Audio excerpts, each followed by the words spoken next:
scarf and shawl. I'm the little show promoter, and I'm 3 feet tall. Come over there, come to the south. Come on your feet, come in my mouth. I'm a little show promoter, I'm 3 feet tall.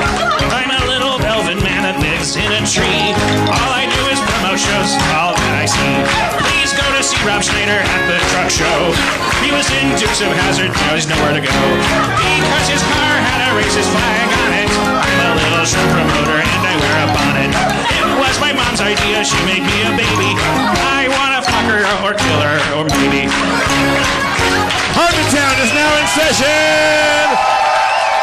Please welcome to the stage the mayor of Harmontown, Mr. Dan Harmon!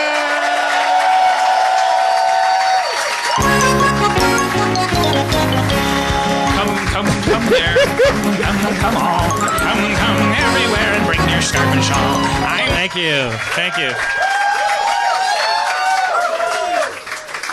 That song was created by a fellow named Michael Hartigan. If you're out there, Michael, thank you very much for your beautiful service. Dan, you have an enormous thermos on stage right now. Please tell me that's not all vodka in there. I have switched my cheat day to Sundays on my diet, and this is a pina colada that Aaron made me. It's I think it's a gallon. But she's really been feeding me today. I'm kind of in a food coma.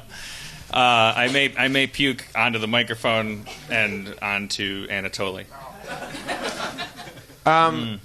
So you just this week decided to switch to Sunday cheat day? Yeah.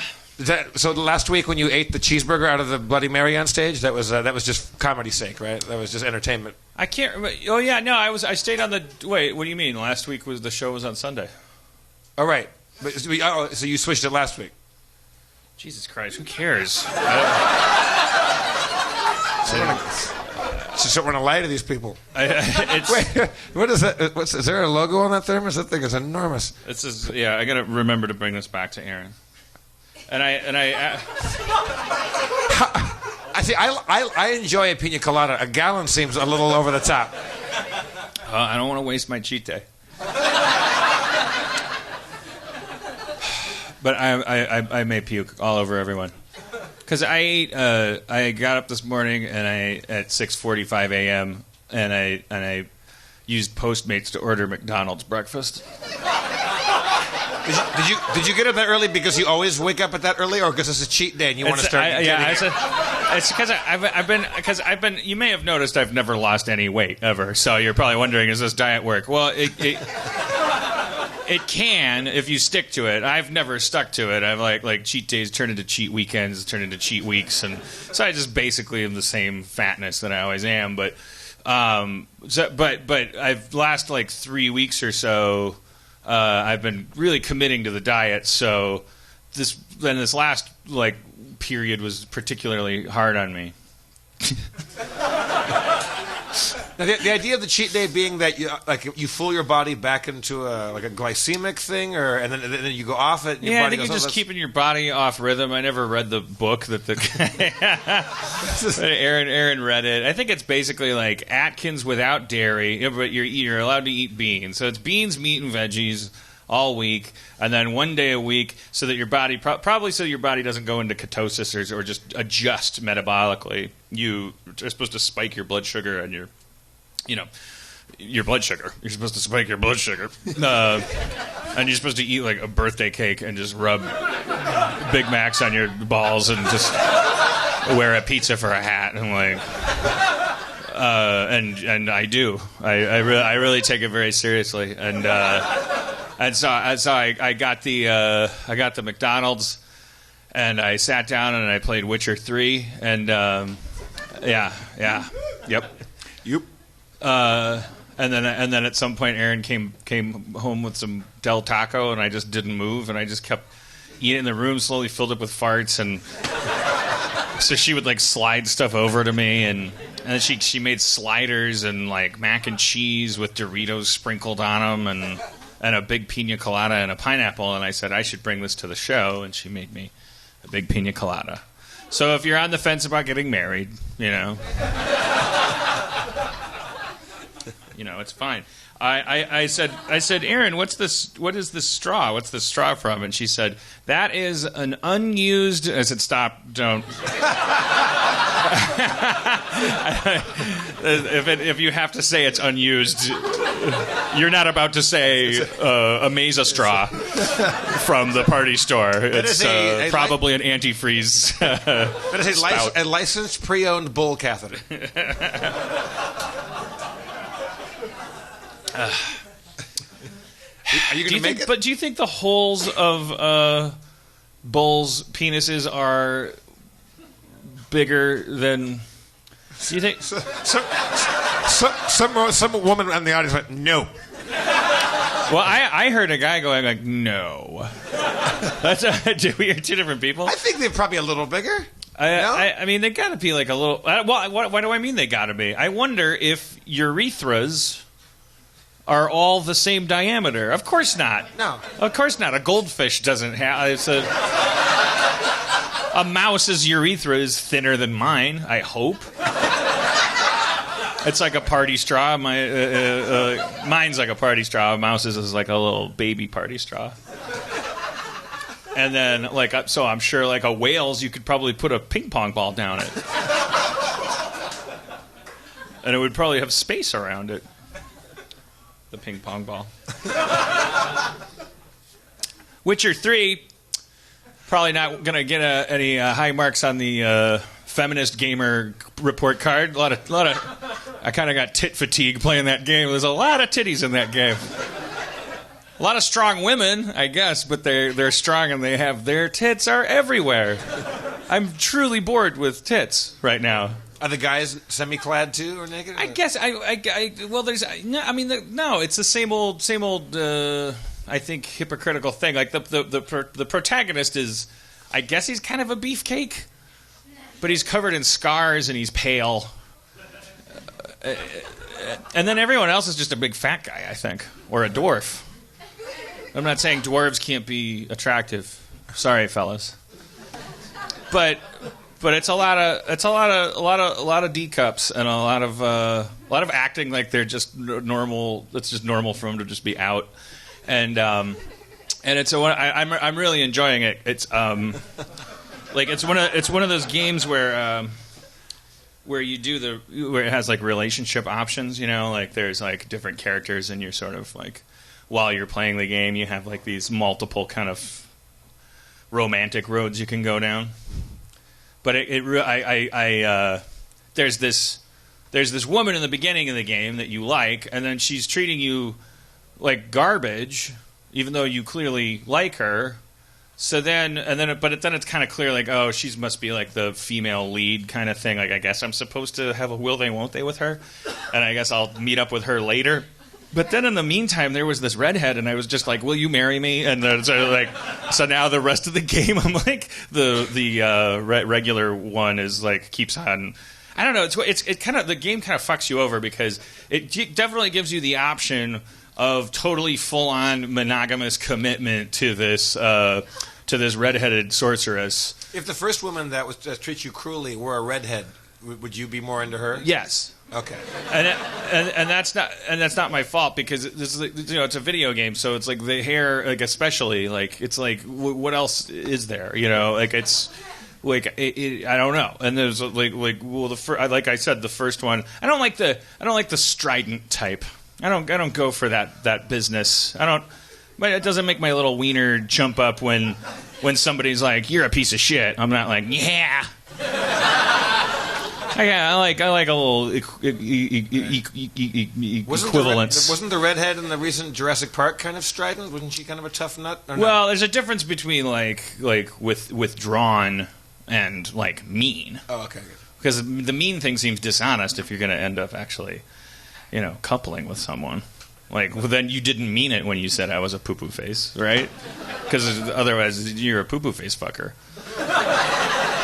So now I'm a liar fucker and a poo-poo face, but not a poo-poo face. We know people that like being called a poo-poo face. That's what turns them on. Like, Yeah, like Dino. Dino yeah, likes being called a poo-poo face. Yeah. He likes poo-poo on his face. Yeah. I'm not me not so much. I don't like I get mad when people humiliate me. Even in the video game realm? Well, yeah. Even as part of the program of that game? Yeah, well, I'm especially anyway. So that's the thing. So this game really sets you up to. I'm in the midst of this right now. I almost want to stop playing the game because I am kind of immersed in it. The first girl, it wasn't working. I decided it was like, well, she decided. She said, like, I don't, she's like cold shouldering me. I kept for the first couple levels. I'm like, hey, what do you think of me? And she's like, oh, I'm British and I have black hair, so I'm like that archetype, and I'm gone.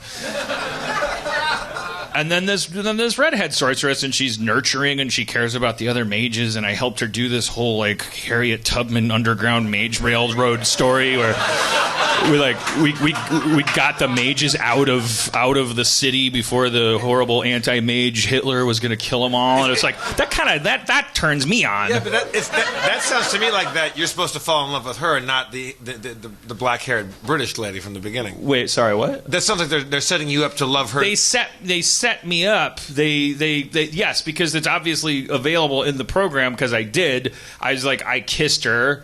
You know, I could have not kissed her, and then I chose to kiss her, and then because she looks like my wife, and then I was like, yeah, I'm going to choose her because I see this as one of these multiple choose your romance games. So I'm definitely, this is good that they let me not choose this strident, British cold applesauce person. That's like, I'm a raven-haired heartbreaker. I'm so mean to you, like your mommy. I'm not. Thank you for not making me do that. I like this nurturing type. Are there other options? Or is there a third woman?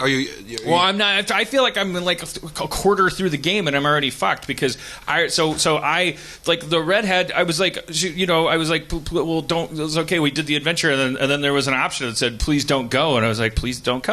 And then there was an option that said, I love you, and I was like, I love you. And then she's like, okay, I'll stay, and I'm like, okay, great. And then we had sex on in a lighthouse, and then. Are you typing things in, or is this these? No, I'm not typing.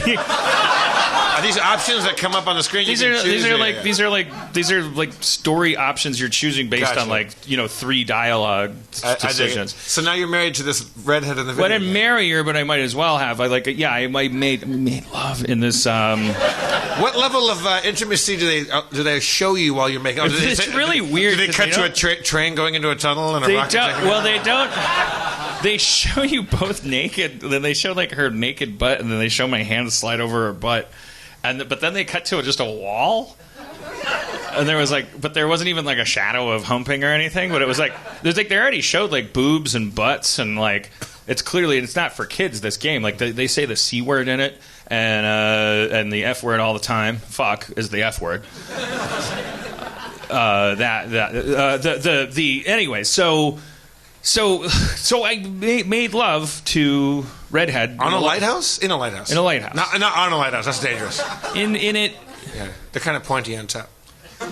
So then she goes like, so I guess, and then we had the conversation of like, oh, so I guess we're gonna be together forever. Yeah, but I gotta finish this video game though. Like I was like, I gotta finish the next 85% of the game without her. Right, because it's not like the game is so sophisticated that now she's just hanging out, going like, we're in love too. Yeah. So I just said I love you to see her butt, and then she leaves the game, and now I'm in the part of the game. Well, now that I have to go be with the brunette, but the game is making my character keep flirting with the brunette. It's not a choice. He keeps saying stuff like, "Oh, you smell good," and I'm like, "No, I didn't say that. I'm from Wisconsin. I wouldn't pull this shit. This is the kind of guy I hate." And they're making me, so I don't know what I'm supposed to do. Is the game supposed to... There should be an option, or maybe there shouldn't, but to go back to the redhead woman and say, look, I know that there's probably 80% more video game out there, but I'd rather hit game over with you. I'm kind of like, it's kind of where I'm at. Yeah, I kind of wish honestly I would push the brunette off a cliff if it was an option. Well, because she won't. Because I would say, I'm sorry. You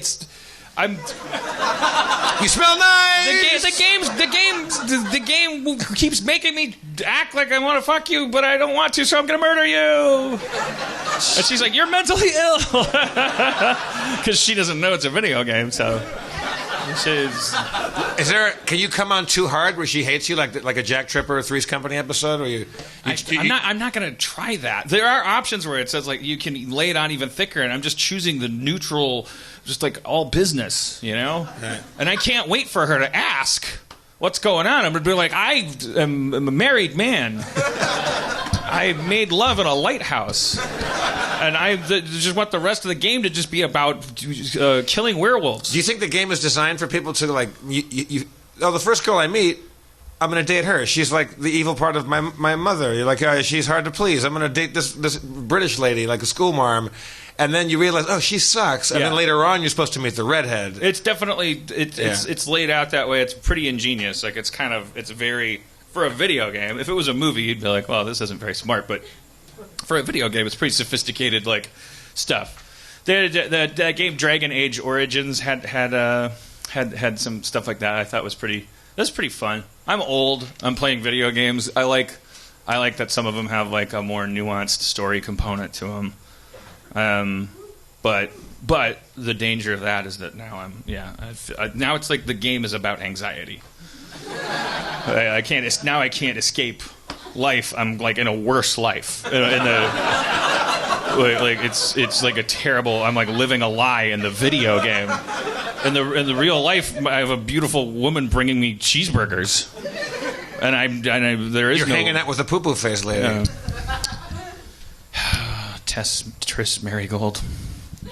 That's the sorceress. Wow, you said that with such wistful. What's her Tess Marigold? Triss. Triss? Yeah. She's Triss. But Triss. All right. So, anyways, you forgot to bring Spencer up. Oh shit! Yeah. I got mesmerized with the Ty Brixton song. Spencer Crittenden, everybody!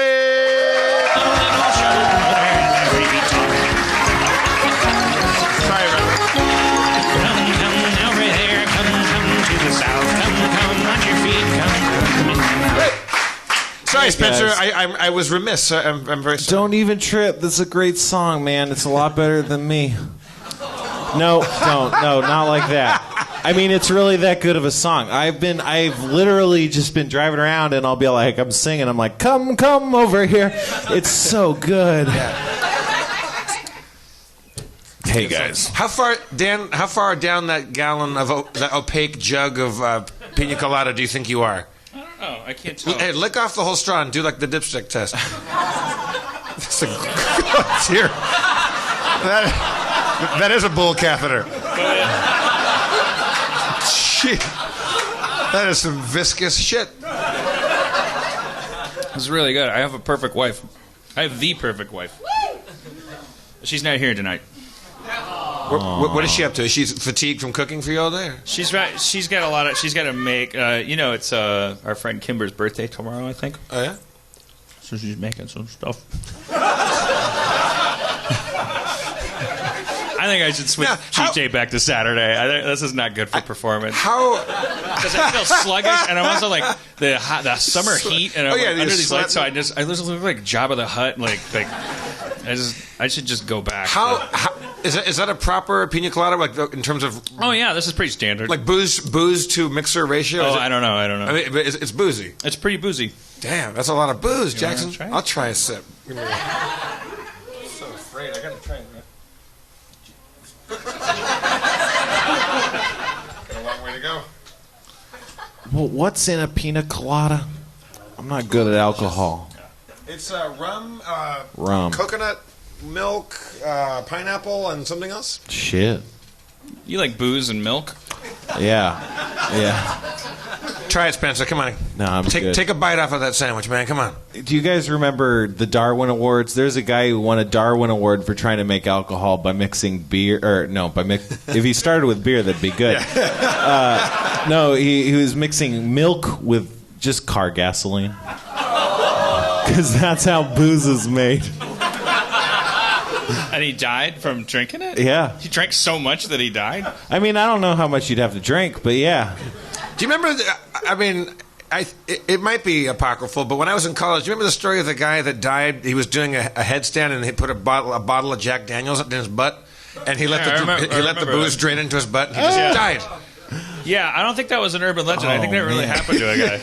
Yeah. That's some serious butt chugging.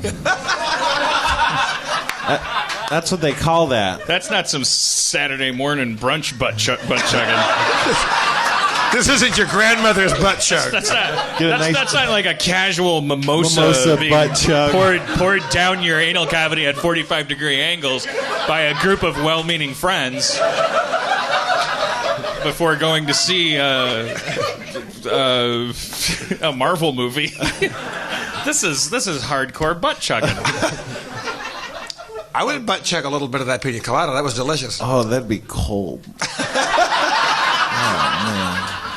You want cold, though. I mean, more than you wouldn't want hot. How come putting stuff in your butt makes it go into your blood faster than putting it in your mouth? I think there's a more closer capillary network to the edge of the skin, probably, right? But that doesn't... okay. It's not like your skin is like protective tissue. It's designed to prevent absorption, but your like inner insides are not. So I think that things can just pass into your blood easier. But why wouldn't they save that apparatus for up here? Is the answer because you don't want that much to get through up here? I think that's the answer. Yeah, but then again, what's down there is poop. Yeah, but that's your intestines, I think right? the idea throughout your entire digestive tract, your body is trying to reabsorb anything that's valuable all the way until the last drop. Yeah, so that's the last resort. That's the ultimate filter back there because that's the last shot you got, man. Elephants, you know how everybody goes to the zoo and they see an elephant eat grass out of another elephant's asshole? Oh, yeah. And they always think they saw the craziest thing in the world, but this is, like, elephant shit is basically just grass. Like, you could eat it, it'd be great. Because they just, like, animals that digest cellulose, which we cannot do, if we ate a handful of grass, our stomach would be like, why are you doing that? That might as well be just a house or something. And I'm not a termite. But deer and rabbits and elephants, certain mammals have, like, the enzymes that they can break down cellulose so they can eat grass. Whatever that is, basically, but they pass so much of it through. Like, it's such an inefficient engine that their poop is, like, practically edible. They're the original butt chuggers. They're the opposite of butt chuggers. They're butt munchers. That's right. They're butt munchers. They're butt munchers. They're buffet butts. They're the elephant that's eating the poo out the first elephant. He's a butt muncher. He's a butt muncher. Yeah. Oh. We got that settled. All right. We're getting a lot done tonight. It's a low energy show. I got a lot of food in my stomach, but we're getting some stuff done. Dorito mac and cheese. Yeah. That's just mac and cheese with Dorito sprinkled. I mean, you're gonna make me puke. Oh, another thing about Witcher 3. Not the gallon of pina colada. I'm gonna make you puke. Go ahead. Witcher 3 is like, and I don't think I didn't mean to. I wasn't decrying it as a sexist game or anything. I just think that in the last 5 years, with the world changing under our feet, I don't have a horse in that race, so I'm just going like, oh, those are neat tits. But and I think that it's a very enjoyable game for everybody. I just think in that one particular area, it's sort of like it's just sort of funny because it's like takes place in this fantasy world, and it's just like literally everybody. It's just like the equivalent of a receptionist will just come up and go, "Can I help you?" And her shirt will just be unbuttoned to her navel for no reason. It's just boobs in your face. Is Triss Marigold putting it out there too, or is she? She was one of the more tasteful ones, I would say. She wore pants, and she, you could see that she had boobs, but I don't think I think it was an accident. I was more taken with her magic, and her politics. Anyways, I just wanted to say one more thing about Witcher 3. They have strumpets in the game. Can we bring the word strumpets back? That's adorable. I mean, you can't ask men to not be sexist overnight, but we could maybe if we brought back a word like strumpets, at least we could make us a little more adorable while we're being misogynist. You imagine the guy that invented the word strumpet in like a fit of misogyny? He must have been so bummed out when it came out of his mouth. He's like, "You fucking strumpet!" And then the woman was like, "I'll take it. That's adorable." And he's like, "God damn it!" Strumpet. It sounds like it sounds like trumpet and crumpet. You got no arguments for me on that one. I picked. Let's do a new segment called Boring News. So far, we have not been doing that.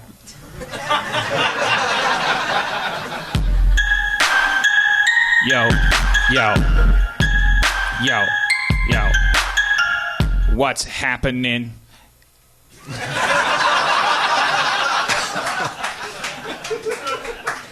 That was a boring rap. I like that beat. Can you do that? You want to bring it back? Let's do it. Spencer, this is Kevin MacLeod. Spencer sent this to me. I found this one. Oh, all right. You're from the tippy top. Yo. Slow rapping. Yo. Scary neighborhood. Yo. Driving down a spooky street. Yo. Halloween, look at all the costumes. Trick or treat, motherfucker. That girl's dressed like a pumpkin. I hope she gets a lot of candy. Roll down the window, look at my okay, fuck that. I cannot work like this. I think I only listened to the first 8 bars of that one, Spencer. Sorry, that's a corrupt file. Yeah, is that a bad... Sorry, man. That was the one off of the YouTube. I clicked the link. It downloaded right to the thing. I use that YouTube link all the time, so I don't know. Sorry, everybody. Everybody Get your shit together. This is not what the people pay us for. All right, so this is... Can we... Okay, one more time. This is boring... I can play it off the YouTube that he sent me. Boring news segment. No, I can't, actually. Boring news segment. Boring news segment. Are we going to do this theme again? You want the same one? Yeah. The wonky one that we just did? Yeah. All right. Yo. What's happening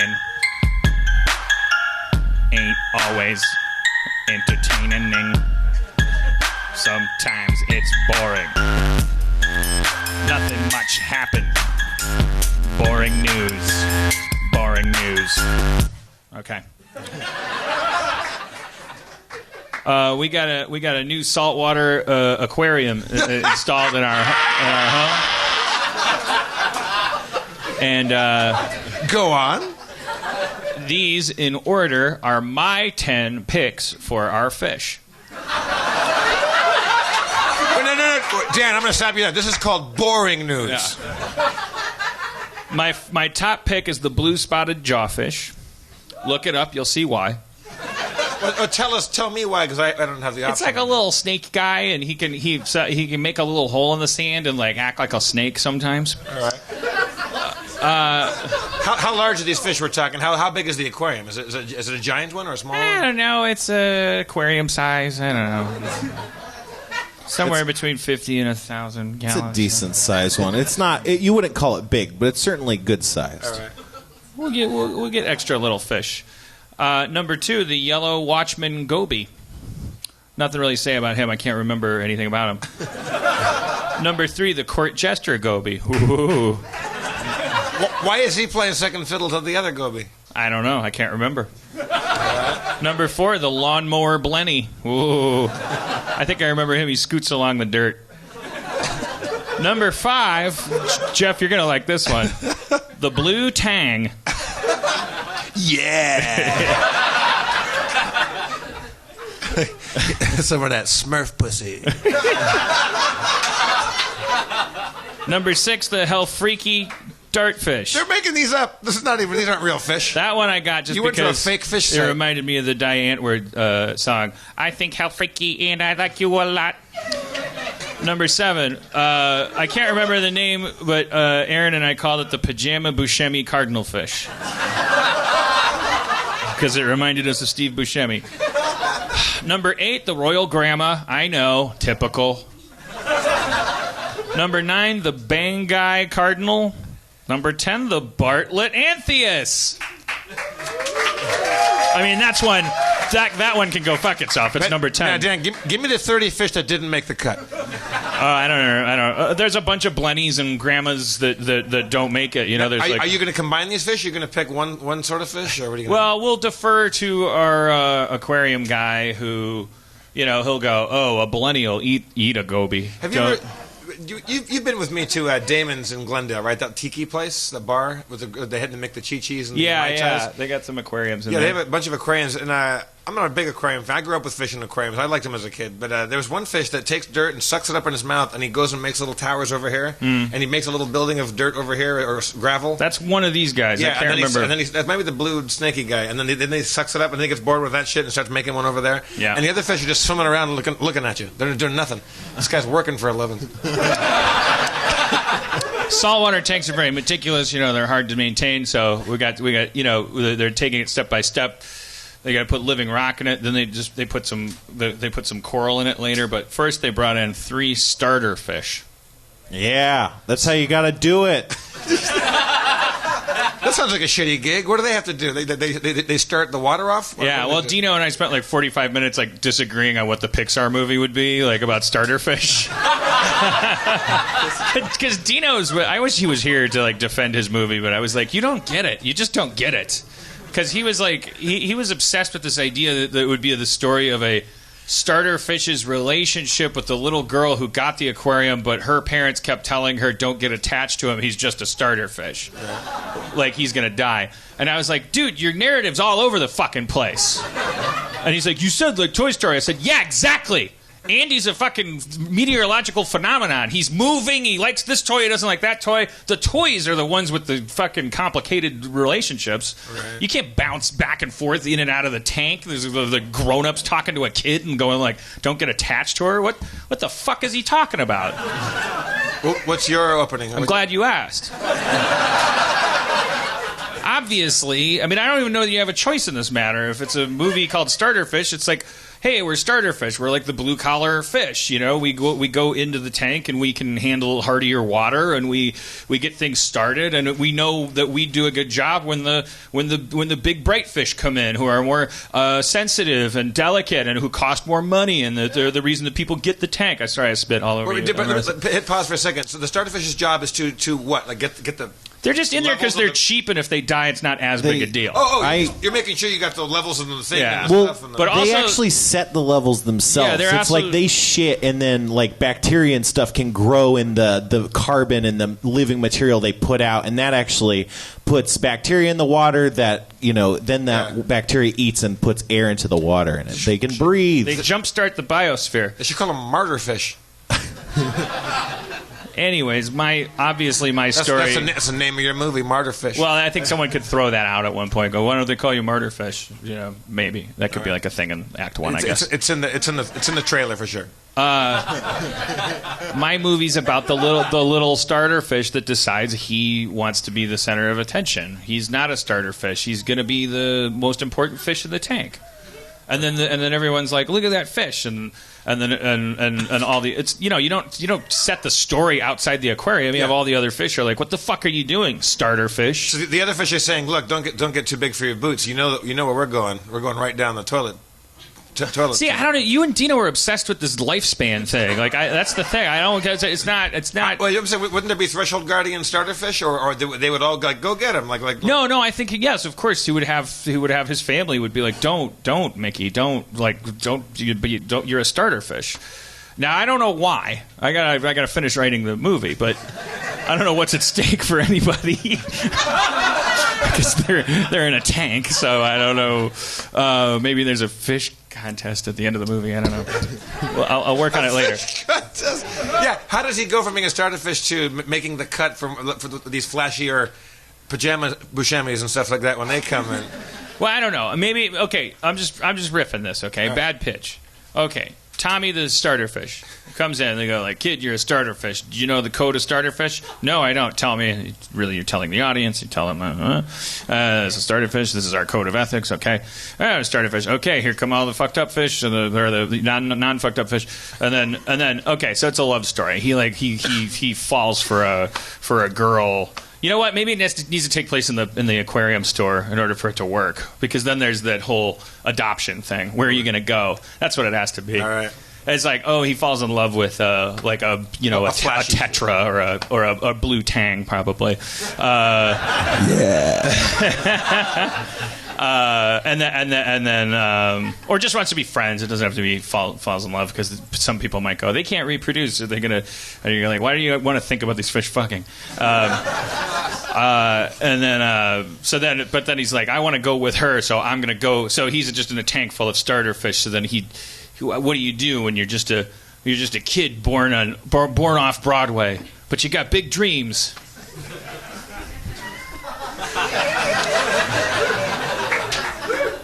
So he starts flashing around. Right.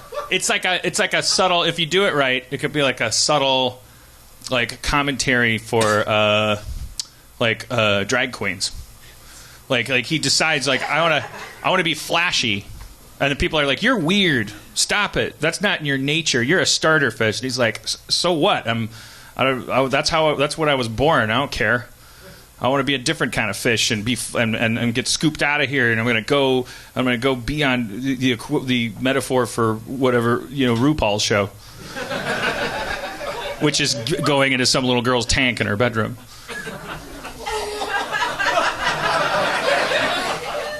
What's the bottoming out of that? What's the Randy Newman theme song? I guess so. Because I got a thing for you. No. His terrible songs where he's just talking. Yes.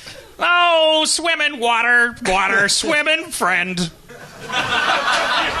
It's not a song just because there's a piano in the background. All right, so next week we're not here because we're doing the Rick and Morty premiere party. It premieres on Sunday, so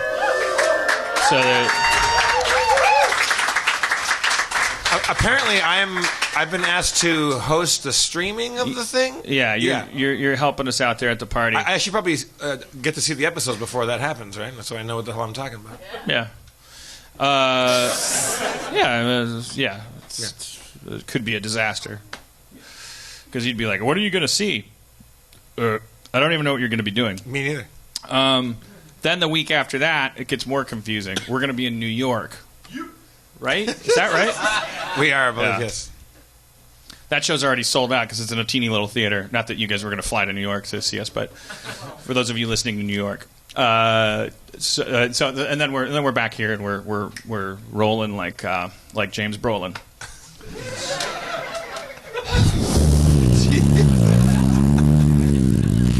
Do you think? Are you?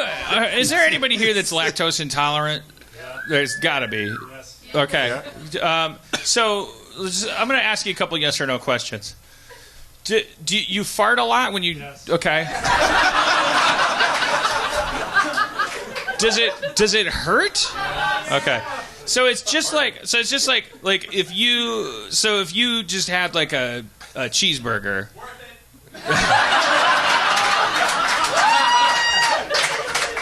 So is it possible that I could have been lactose intolerant my whole life and I'm just now noticing because I fart so much? What did you say? You shart yourself a lot. Shart yourself? What are you British? You do poop your pants a lot. Well, yeah, but that's alcoholism. That's. I'm a drunk too. I don't poop my pants ever. Well, it could be a combination. Like if I'm drunk and eating a lot of dairy, then I'm like farting so much that my inhibitions and judgment are lowered. So that I'm like, here comes a great fart, and like I don't realize. Now, have you ever pooped your pants sober? Let's figure this out. Well, I don't know. Yeah, I have because I remember in Comedy Sports. I remember at the Marriott Hotel. I went in up Milwaukee? I remember very distinctly because like Dick Chudnow, the founder of Comedy Sports, was like setting up the stage, and he said something like, I wonder if we should play this game or that game tonight or whatever. And I said, well, Dick, 'cause I felt like a fart coming. And I said, well, a real crowd pleaser is if we, and I just shit in my pants. There was no sound. It was just.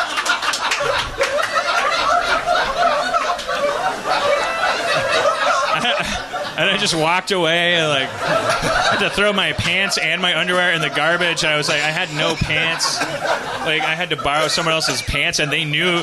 It's not like I took a shower. It's like, so they knew that they then were going to have to throw their pants away, too. Did they know what happened? Or they just Everyone knew. There was no way I was going to, I'm not going to let that be a secret. Then that's just more humiliation. Like, as soon as that shit starts, I'm going to ground zero. Wait, DEFCON, whatever. I'm not going to let somebody go. Dan shit his pants. I was on stage in LA with a guy, one of the dudes in our show, who was the referee.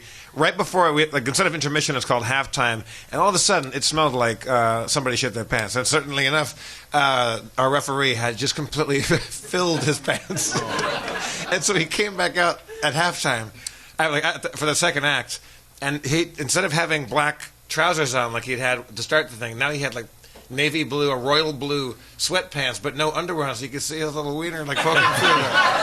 And it was mesmerizing. Yeah. Whenever he'd talk over here, and his wiener go over here, and he'd talk over there, and his wiener go there. I know who that guy is. And I wanted to mention his name so bad. There was this kid named Noah in my grade school. Noah. I can't remember his last name, or boy, I'd tell you. But I remember his first name was Noah, and he was, by his own account, he was allergic to cheese. So I think we just didn't know it was called lactose intolerance back then. But he said, I'm allergic to cheese. And we go, what do you mean? Like you sneeze when you eat it? And he's like, no, I shit my pants. But then it was like, it was the 80s and it was a public school, so he would take $1 to eat cheese. People would give him $1 and he'd go like, really? $1? It's like he had some witticism like poop's temporary, money's forever, or what? I wish that were true, Dan. Like, my pants will be clean tomorrow. But it's going to cost $1 to wash them. Yes, tomorrow, madam, my pants will be clean, but I shall be rich. And I remember, he would shit. I remember one time he shit his pants in the cafeteria. What age are we talking? I'm sorry. Oh, wait, no, it wasn't him. I mean, Noah would shit his pants all the time, but, but he did it on purpose, and then I think he'd just go home, and I think he would just whistle the theme from the Andy Griffith Show, and just it's like I guess he was the kid that was nailing it, right? It was like I shit my pants when I eat cheese. I'll give you $1 to do that. Okay, goodbye, school. Hello, dollar. It's like, I have to go do two things. I have to go do some laundry and go to the bank.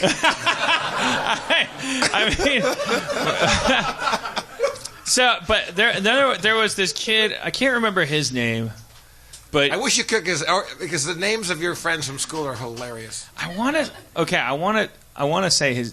I do remember his name. I remember his full name. His first name was Henry. I want to say his last name because it's adorable, but it's alliterative.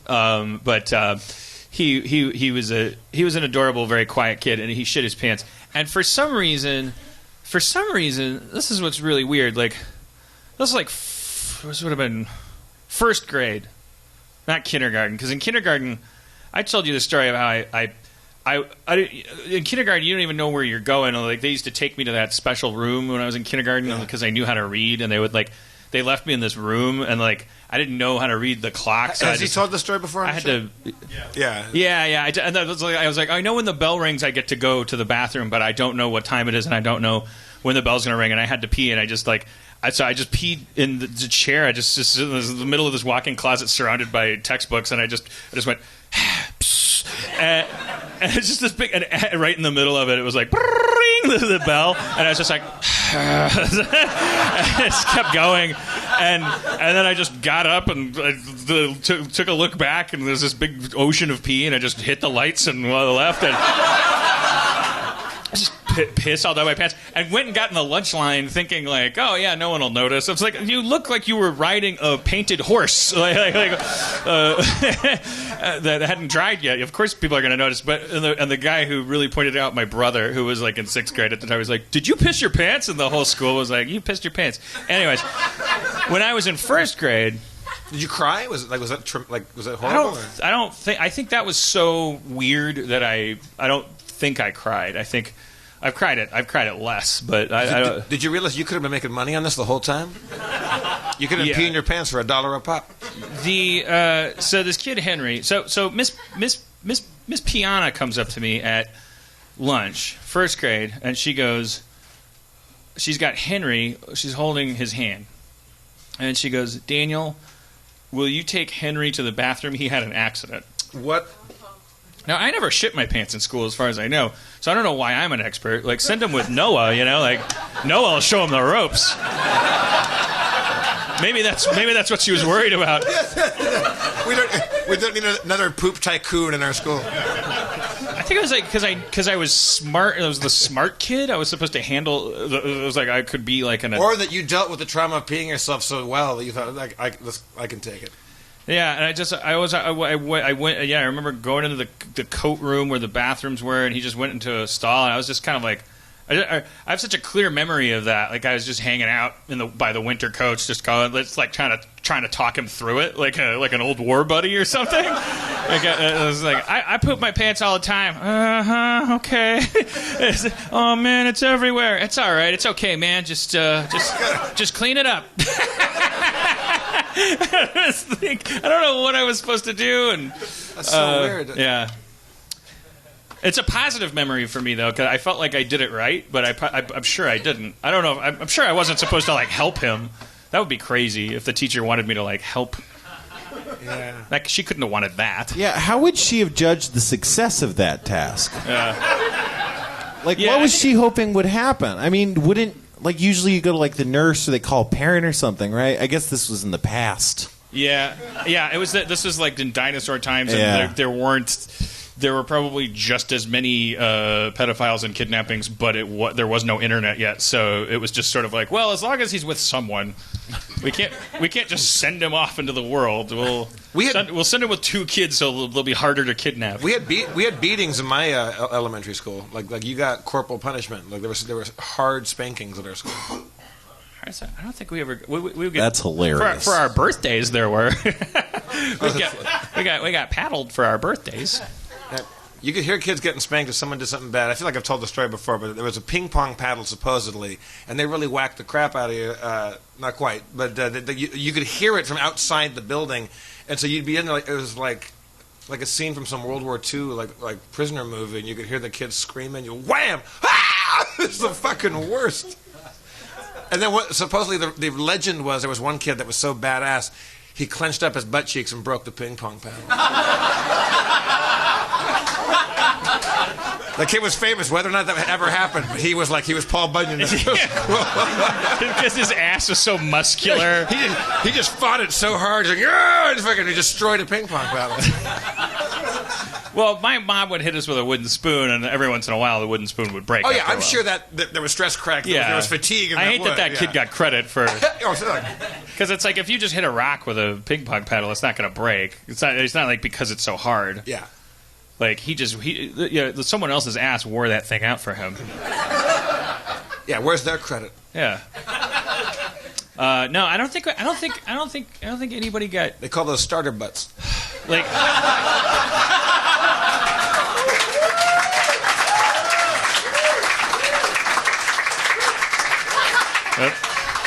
That's that.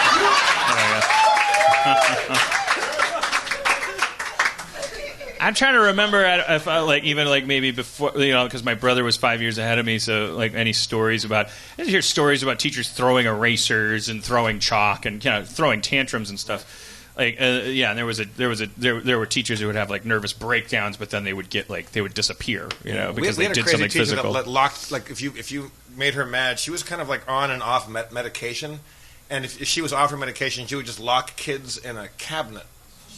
And like that was the punishment. And then she got fired for that. Of course, we found out about that. But sometimes she would go like, "Mr. Davis, get out of here. Like, you've disrupted the class too many times. You go run around the school. Now, our school was enormous. Like, it would take you the rest of the day. So I just went to my car and went home. Then we found that out, so we would just try to piss her off, and she would go take a lap. And then we would just go to, like, Der Wiener Schnitzel. I almost died at a Der Wiener Schnitzel at lunch, by the way. The guy was taking a bite of a corn dog, and my friend John, while I was taking a bite of his corn dog, he just thought it'd be funny if he gave me more than I wanted, and he shoved the entire corn dog down my mouth. But before I knew it was happening, I had bitten the corn dog off. Now I've got an entire corn dog in my throat, and it's not going to come back out. There's no way to get a handle on the corn dog with your mouth, and I'm just going, I'm dying here. And then everybody looked at me and realized that I was dying, and everybody froze. And so then one big strong friend of mine we call Bam Bam, he just came up and picked me upside down, shook me by my ankle. Oh, really? But I digress.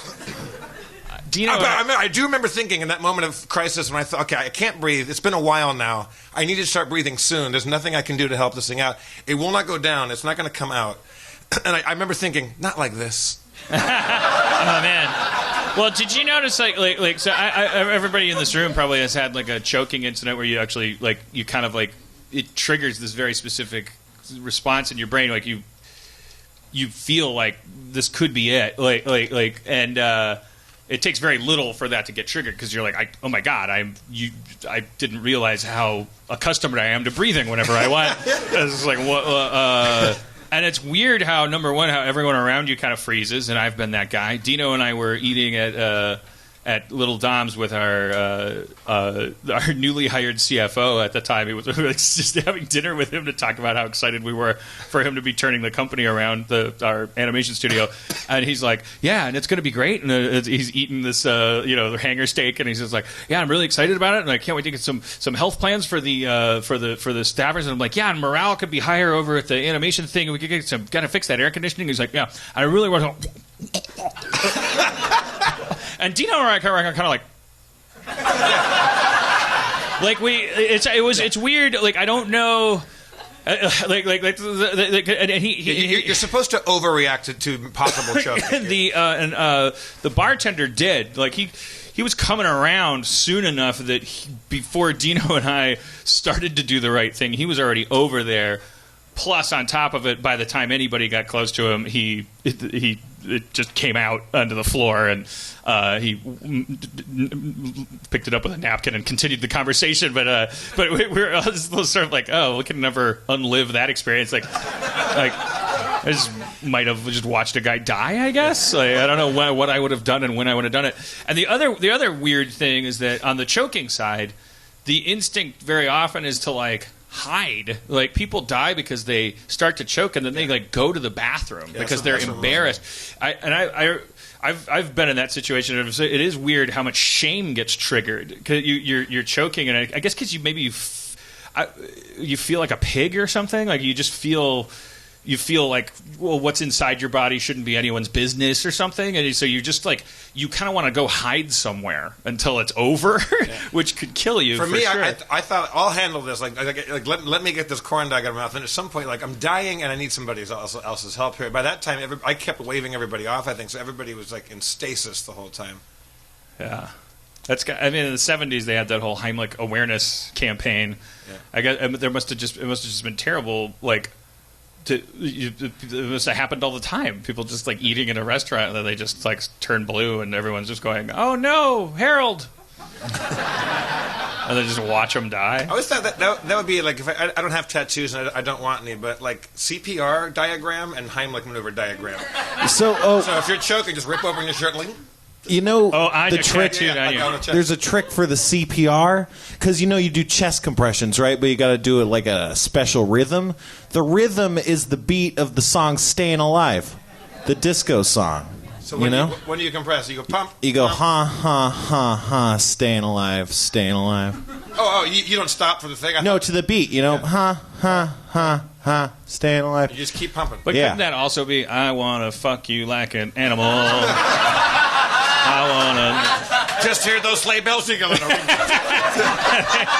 I guess they picked one that says "Staying Alive." It's also a morale booster. I think it makes people excited to know something. It made me excited. We are the world. We are the children. I mean, just pump their chest, and if it helps, pretend it's a song. Fuck the police coming down from the underground.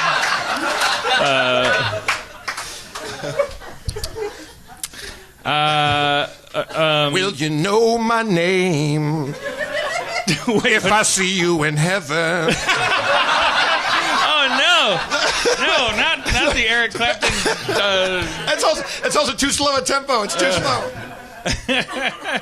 All right, well, back to this farting thing.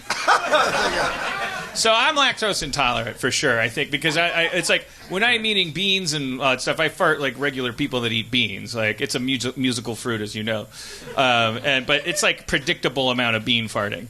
But then if I have like a pint of ice cream or some dairy, like I'm capable of generating so much.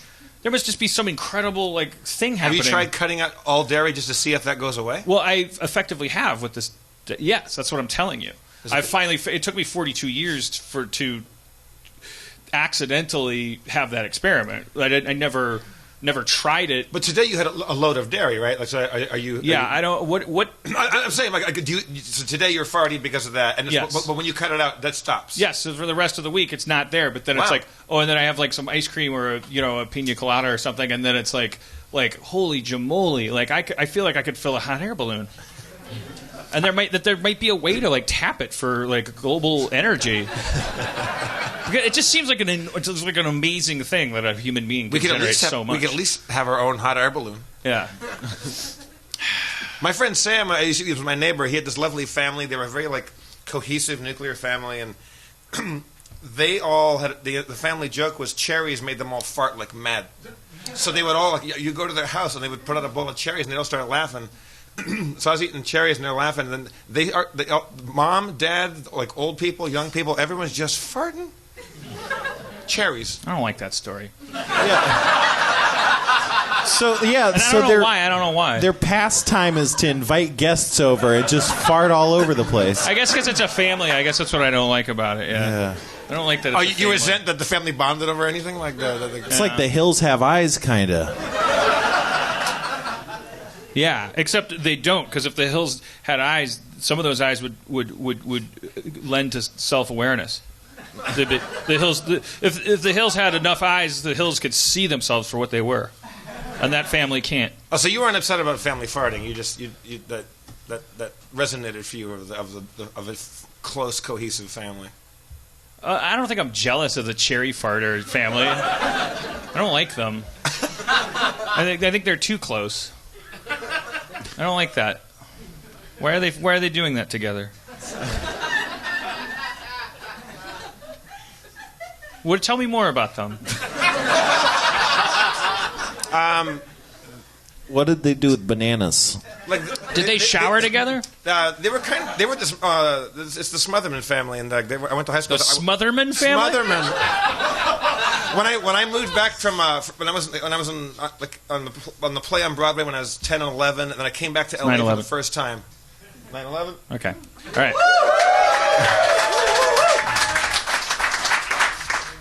Good. That was good. That's a healthier response to 9/11.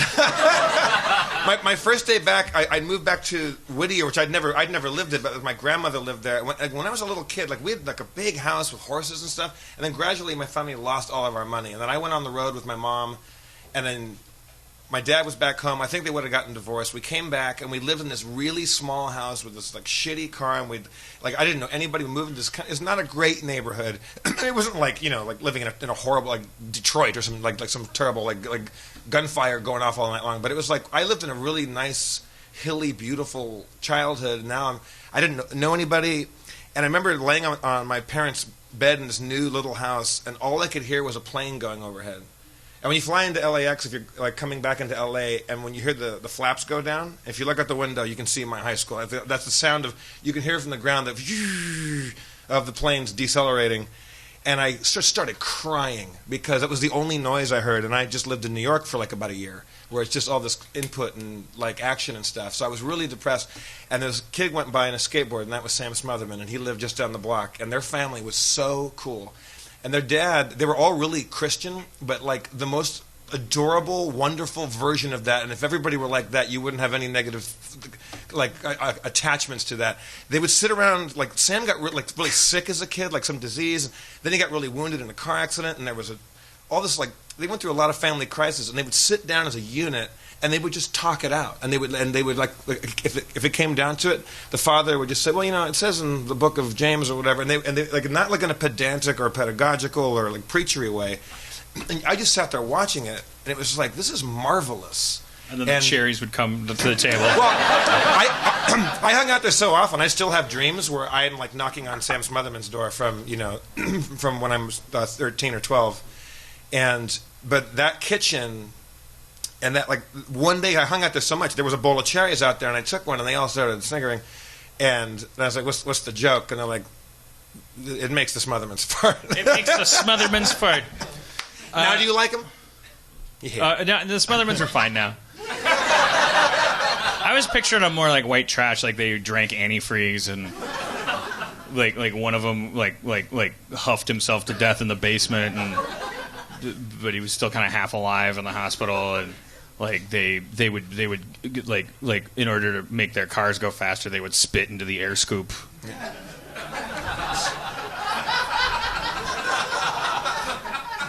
Spencer, are you How did they reach the air scoop from there? They climb out into the hood. Okay. You know, this is assuming someone else is driving. Yeah, of course. You know, and you're trying to catch somebody to keep them from taking all the Does that work? petrol. Or is that actually a thing? Are there car people here did we know that works? Spitting fuel into the air scoopy thing. Wait, what? Do we know that actually works? Like Mad Max? I don't know. Anybody here? We're not a car crowd. Yeah. I mean, what are you even asking?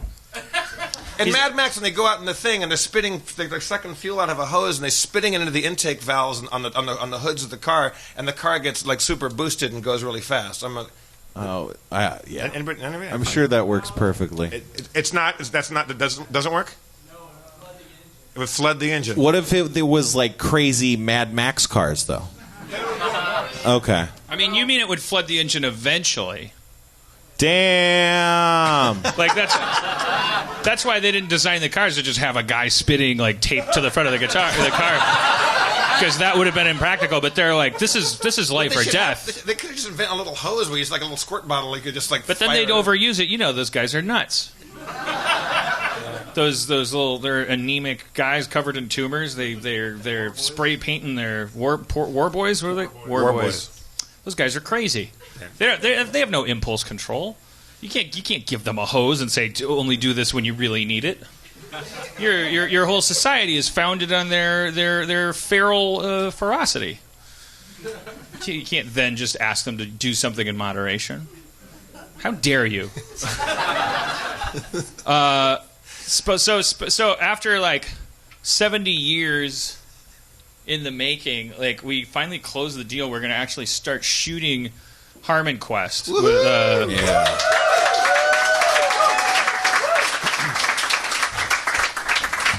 Are we going to do new characters? Same characters? I think we're gonna kind of restart from the ground up. Yeah, I think it'll basically be the same. Maybe a few tweaks here or there. Because it's actually going to be a fancier version of it than we originally planned. Because people got excited about it. And now we're gonna tape 10 episodes, and it's going to be on some tiny or experimental.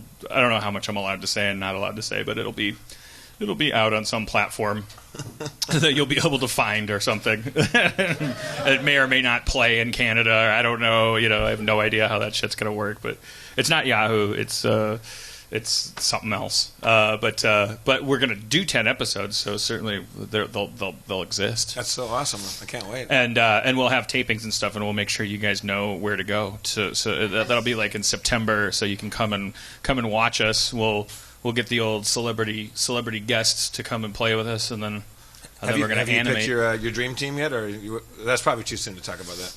I think it's just going to 5 episodes with Vince Vaughn, and then 3 with Colin Farrell. Did you notice that you know our little dog Nigel? Do you think he looks like Colin Farrell? He looks a lot like Colin Farrell. He does. I don't know if Aaron's like Instagrammed it yet, like with a split screen, but he looks. I think I see where you're going. Yeah, I could imagine that.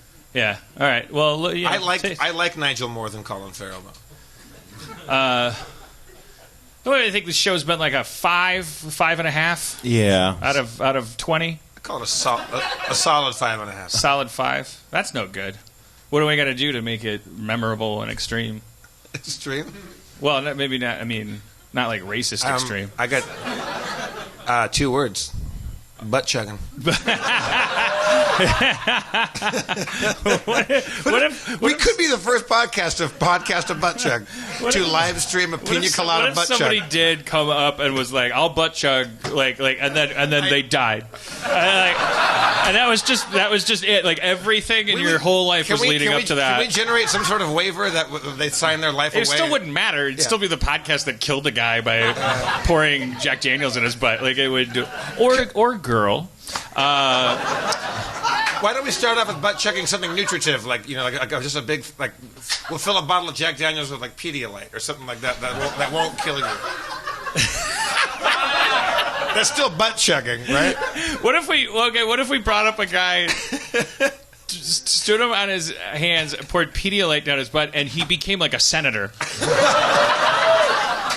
Or like an astronaut or something. Like he became like we found out that's what you have to do. I think there's only one way to find out. Who here, those people that volunteer to go to Mars and never come back? I think somebody is willing to take that chance. I mean, we'd need a funnel. We'd need Pedialyte. Yeah. Okay, we can't afford that. Yeah. Well, we're not. I mean, the overhead's too extreme. I don't know if you're seriously thinking about it right now. It's just like, honestly, like. I like that you're getting logistical about this, which means you're actually. I do know that there would be someone in the audience that would be willing should to. we build like a little stand or like yes. gravity boots with their heels click? Yeah. Widen them out. What would you wear? That's another thing. What do you have somebody wear? Just nothing? Or do you make them chaps? I guess, right? Chaps, but like on the side it's sponsored by Nike and Reebok or something like that. Well, wouldn't it just be regular pants with just like a little hole for the butthole? The women were unanimous on chaps on that one. That's women's solution to everything. Like they just like chaps. I would say I need to understand the context. Do you mean if we're doing this 6 weeks from now, what kind of equipment would we have NASA build for us? Do we just hold the guy's legs in the air and do it like really like? I mean, that's what the cavemen did. I'm saying we're putting. You spend a lot of money on this live streaming. I say we put on a David Copperfield kind of show. Like, a white tiger comes out. Dan, you already have an inversion table, right? So we just you turn them stomach down on it, and then you invert them. Yeah, and you're ready to go. Can you start it off like the guy that gets chained into the thing in Temple of Doom, and he's like, yeah, that's exactly what the inversion table is. Yeah, that's what the inversion table is. And there's gravity boots. They hook over the thing. Yeah, we could just bring that in. Okay. And you dress up like Malaram, and we do the whole thing. Yeah. Yeah. And then you have the Pedialyte thing, and it's like a beating heart or Shankara stone or whatever. Yeah, that's great. Yeah. Now we're talking. And we got to have like lawyers like clear the paperwork and stuff. That's the easy part, Dan. The person could like die or become a senator. So and the inversion table can be dedicated to that because I'm going to the chiropractor 3 times a week now. That was the only last thing that's new for me. So that thing's just going to waste. Yeah, my back's all fucked up, Jeff. Okay. Are you in pain currently, like as we speak? I'm all right now, right at the moment. But if I sit for more than 20 minutes and then I get up, it's like, ow. Sitting's the new smoking. I gotta say, sitting's the new smoking. Yeah. But as the guy is like adjusting my back, I think I'm having like a Kundalini awakening or something. Like I think he was talking all this. Chiropractors are like that's my chiropractor. They're kind of knuckleheads. They're not real doctors, and they always have to like. They kind of have to like. They feel like they feel compelled to like add extra stuff to the chiropractic stuff because that makes them feel the more than a back cracker. Like they they have to be like, also this helps cure the cold, and you should bring your baby in, and it's like, nah, come on, quit being a crazy person. Like, just crack my back. But so I'm going to one of these guys, but now I'm like, at this point, the only thing I can do from here is back surgery, which I don't want to do. So I'm just for the next year, I'm just going to commit to whatever this guy says. And he's like, don't sit for more than a half hour at a time. Jesus Christ. And he's like, he's got a little jackhammer device that he's using to hammer my vertebrae. And I'm going in there 3 times a week. But then I'll be like walking around my house and then I'll start crying for no reason. Yeah. So I think maybe some of the stuff he's like saying is like not total bullshit. I thought it was because it was like, so, like a chiropractor, you go in and they go, where does it hurt? And you go, right here. And they go, okay, look at the chart. This is. I don't know why I said this has happened to me several times, but this is what the guy did recently. This is exactly what happened. Like Monday, I go in. Where does it hurt? Right here. So he holds up this cartoon of a back, and then there's like next to each vertebrae, there's like this list of shit. And they're kind of like horoscopes. It's like it says like L1 vertebrae. You're outgoing, but a little withdrawn. Except instead of that, it says like organ function, kidney with a little bit of organ. And it's like kind of like not that scientific. But so he's like, oh, look at this. It says like it says erectile dysfunction, bowel. Do you have any problems with your bowels? And I said, well, I mean, I don't like taking shits. I mean, I don't look forward to them. They're not. I don't like high five myself after I shit. It's not really a problem with your bowel function, though. Right. So, and he goes, and I go, and hey, who doesn't want more hard-ons? And he goes, mm-hmm. So anyways, and then crack my back, okay? So then the next time I go in, he goes like, so I put together a full report, and he's like showing me all this stuff. And then he's going, so remember those bowel problems and erectile dysfunctions that you talked about? Well, guess what vertebrae that correlates to? And look where your pain is. I'm like, dude, I told you all that. What? You can't. You cornball. The mentalist. It's like a carnival trick or something. But I don't think it's intentional. He's not. He's just not a doctor. Like I took off my shirt and he's like, oh, you have open sores all over your back. I'm like, it's acne. Like, I have acne on my back. He's like, yeah, but that's not acne. I'm like, yeah, it is. It's gross acne. Like, have you ever had acne on your back? No. Well, just quit bullying me. Like, I don't have open sores on my back. He's like, oh, do you scratch? I was like, yeah, look at my back. It's covered in fucking Ron Jeremy hair. Like, yes, I'm scratching my back. Oh, you're bright. But then he was talking about like, yeah, and there's like, I think that that sarcoidosis thing you told me about, that and those open sores and stuff. And I'm like, what does sarcoidosis have to do with open? What do you talk? Stop calling them open sores. They're zits. Like, you're making me feel really bad. And he's like, well, they're sores, and you when you have something outside your body, that inside your body, you have the same thing. You saying I have acne on my spleen? Like, will you just crack my back? You're not a doctor. This is crazy talk. You could really upset somebody, and like you're making me feel like this is why I don't go swimming. This is the same guy you still go to? Yeah, but he's not like he's not doing it on purpose. Like, he just doesn't know what he's talking about. Yeah. Like, he does know backs. He does know like the nervous system. Like, and as my back is getting adjusted, like I feel like my memory's improving. Like kind of. I think we were talking about this the other day. And I start weeping. I was walking around my house. I just started crying for no reason, absolutely no reason. I got a massage with this, a friend gave me a birth certificate. Jesus Christ! My friend gave me a birth certificate. What'd you do? I'm a father. A gift certificate to Burke Williams Spa. Like, if you go to Burke Williams, that's a spa where I don't expect to go find magical healing there. It's more of just relaxation. And I love massages. I like deep tissue. I want it to hurt. Like, I want a massage to be like a street fight. I want to come out. I want to whimper the whole time and just be just bruised and battered. And so I got this woman named Carmen, who's no longer there, which is sad because she instantly, the moment she put her hands on me, Carmen, and she was this kind of short, squat, fit, Latina woman, And she was very quiet and stuff like that. And she's like, where does it hurt? I said, I've always got stuff in my right shoulder. And she's all right. So she starts working everywhere else. And I was like, well, I wonder if she's ever going to get there. And she's like, just so you know, this is where you're feeling it starts here. And I was like, ugh! Like she just touched me like on my collarbone. And I instantly like almost came to pieces, like in pain. And she goes, just so you know, I said, well, we're not going to start there. We're going to do this and that. And then she goes, it also goes all the way down your sciatic nerve, which is, like your butt cheeks. And she was kneading on my right butt cheek, and she goes, by the way, you're going to start crying, and not from pain. She goes, you're very emotional, and you hide it all right here. She goes, in your butt. She goes, we all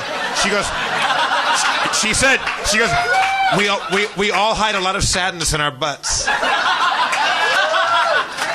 So she does it, and she's like, Jeff. She goes, you're not going to let like all that sadness go right now, but you're like but I sat there and I was just sobbing, like completely. She's like, just try and let as much of that sadness out. Like also you need to come and get a lot more massages. Like, fuck yeah, I do. But it's really weepy and emotional. I never saw myself as like this whole like stress guy, but I clearly am. Like that whole respiratory alkalosis thing was just ridiculous. It was just such a stupid thing. And then this back thing, like it's just like it's very clear. Like I've been like under a lot of like I just like don't deal with my stress at all. Yeah, I told somebody a long time ago because I have all these like what they call like knots and scar tissue. Pardon me, in my shoulders. What's that character? Frog in the throat. My name is Dr. Frog in the throat. Scar tissue. Oh, it's Carnival Carl. Are you cough shaming me right now? I'm just trying. I'm self shaming about how uneventful the show's been. I'm like, wait, is that a character? I went back and listened to the whole Ty Brixton thing. I was on the ride here, crying, laughing. Don't rub it in. Like, look at tonight. Tonight's been awful. It's been terrible. It's it's summertime. It's hot. We're never gonna. So fucking hot. Yeah. And I ate so many tacos, and I just sat in my own farts all day, and played a video game, which is I should never do that on Sundays. Are you farting like on? I'm clenching and clenching it in. When you walk off the stage, you're just gonna like. No, I've learned to. I can hold a fart real good. Yeah. I do it until it finally. Then there's that point where it reverse farts up into your lungs. I don't think you guys know what I'm talking about.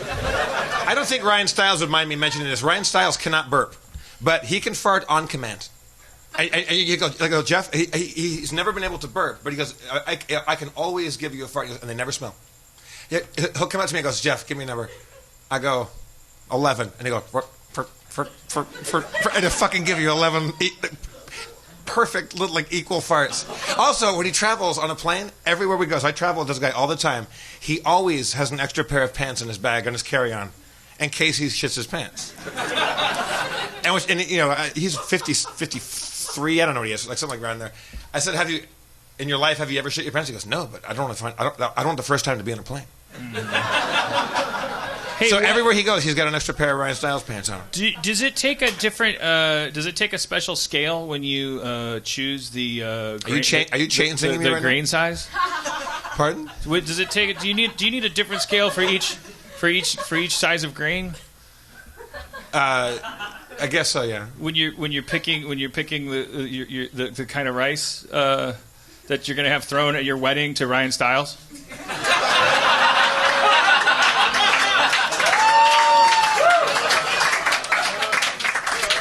I mean, who is this guy? Some kind of Dan Harmon replacement. You're jealous again. You were jealous of the Smothermans. You're jealous of Ryan Stiles. Oh, he farts so much. He farts all the time. Oh, and he carries a special pair of pants because he poops his pants too. What am I, chopped liver? You're so jealous right now. Yeah. Dan, I'm here every Sunday with you because I love you more.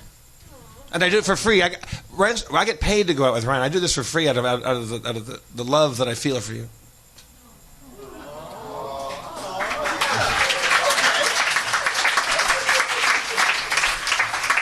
Well, this is really awkward for me because I made love to the redhead in the lighthouse.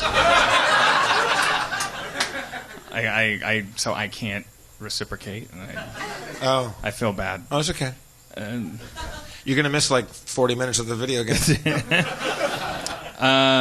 Hey, Spencer. Hey, Dan. Did you guys watch him deflect that fucking shit? Did you see the jiu-jitsu Matrix backbend bullet fly over his head? I remember the first time I hugged you, you looked like you wanted to shrivel up and die. You're more of a hugger now than you were. You're still not really a hugger. Dan, let me love you. I love everybody.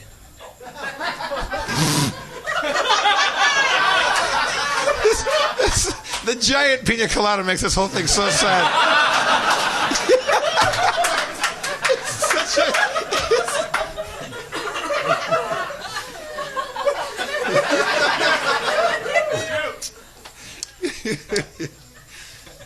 I don't want a hug.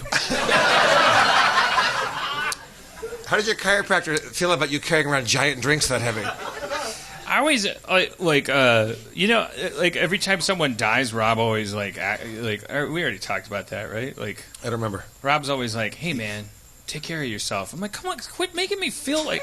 He sent me he texted me like a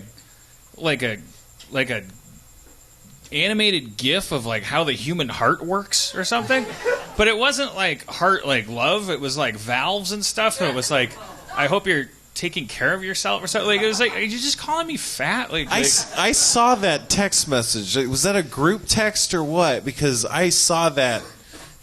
Was that after Harris died?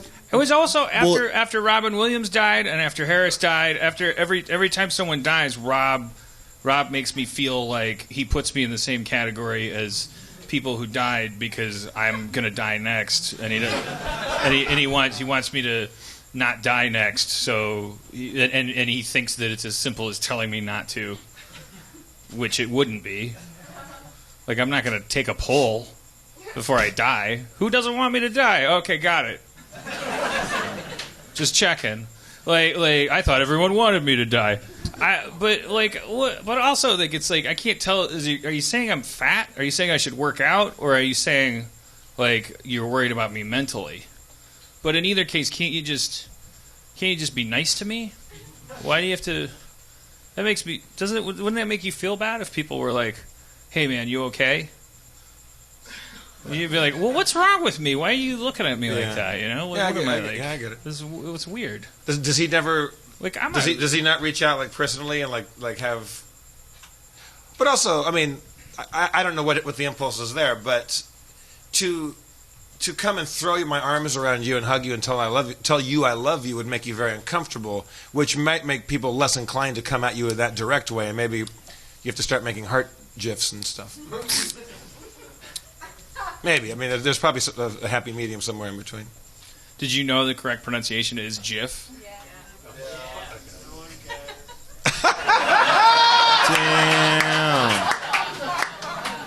Did you know it's when people say that's not my forte, it's supposed to be fort. Yep. Did you know it's not chomping at the bit? It's supposed to be champing at the bit.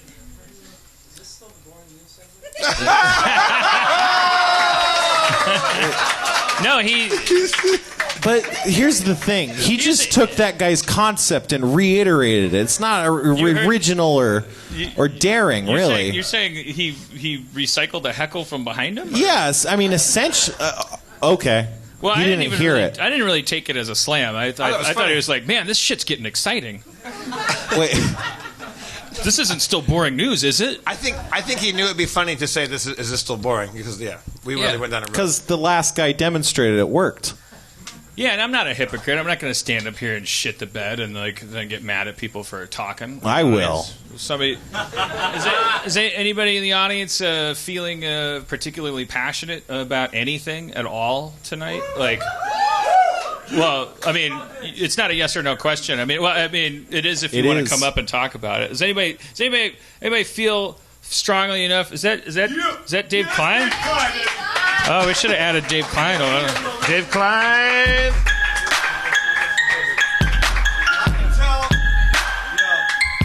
Glitchy rap. Glitch rap. Sit there for the cameras. What's up? Yo, I can tell by the lack of the audience reply that I wasn't requested, but my boy Dan, he denied that he was ready to go solo against this motherfucker that said he's Han Solo, ready to get into the fucking carbonite. I'm saying it's his night. I'm saying he's getting ready to fight. I'm saying his dick is harder than a fucking rock. He's talking about motherfucking my dick don't work. He's saying, yo, my dick's working in the industry for longer than you've been alive, motherfucker. All right. So, Dave, how you been? So it's been a long time since I've been here. I want to give a shout out to Colorado. My secondary home. I want to give a shout out to New Jersey, my home that I love, but that I left because I heard Dan Harmon speaking from his chest and his heart. I met this guy that you guys won't know at the bar after the night, and I'm going to drop some shit he don't want me to drop. Guy is operating on a level that you're not ready for. And I can only let a beautiful man like this sit on my lap because he knows what I'm talking about. Here's what happened. I went to Denver after I saw these guys because I saw bad shit in L.A. I'm from Jersey and New York, and I've seen some weird and bad shit. What'd you see? What did you see? My friend lost his heart and he's not with us anymore. Damn. You saw that happen? I live an interesting life, and we'll talk about it another time. But I want to give a shout out. What do you mean he lost his heart? Like it stopped? It stopped? He had a heart attack?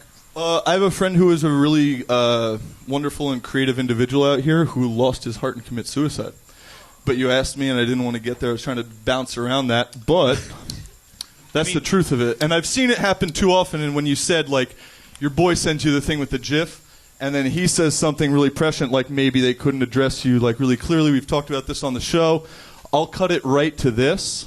Why are we all here? This guy. Why are we all here? These podcasts. Why are we here on a quiet night when we're not sure and the show isn't ripping it on 700 levels that we're used to it ripping on?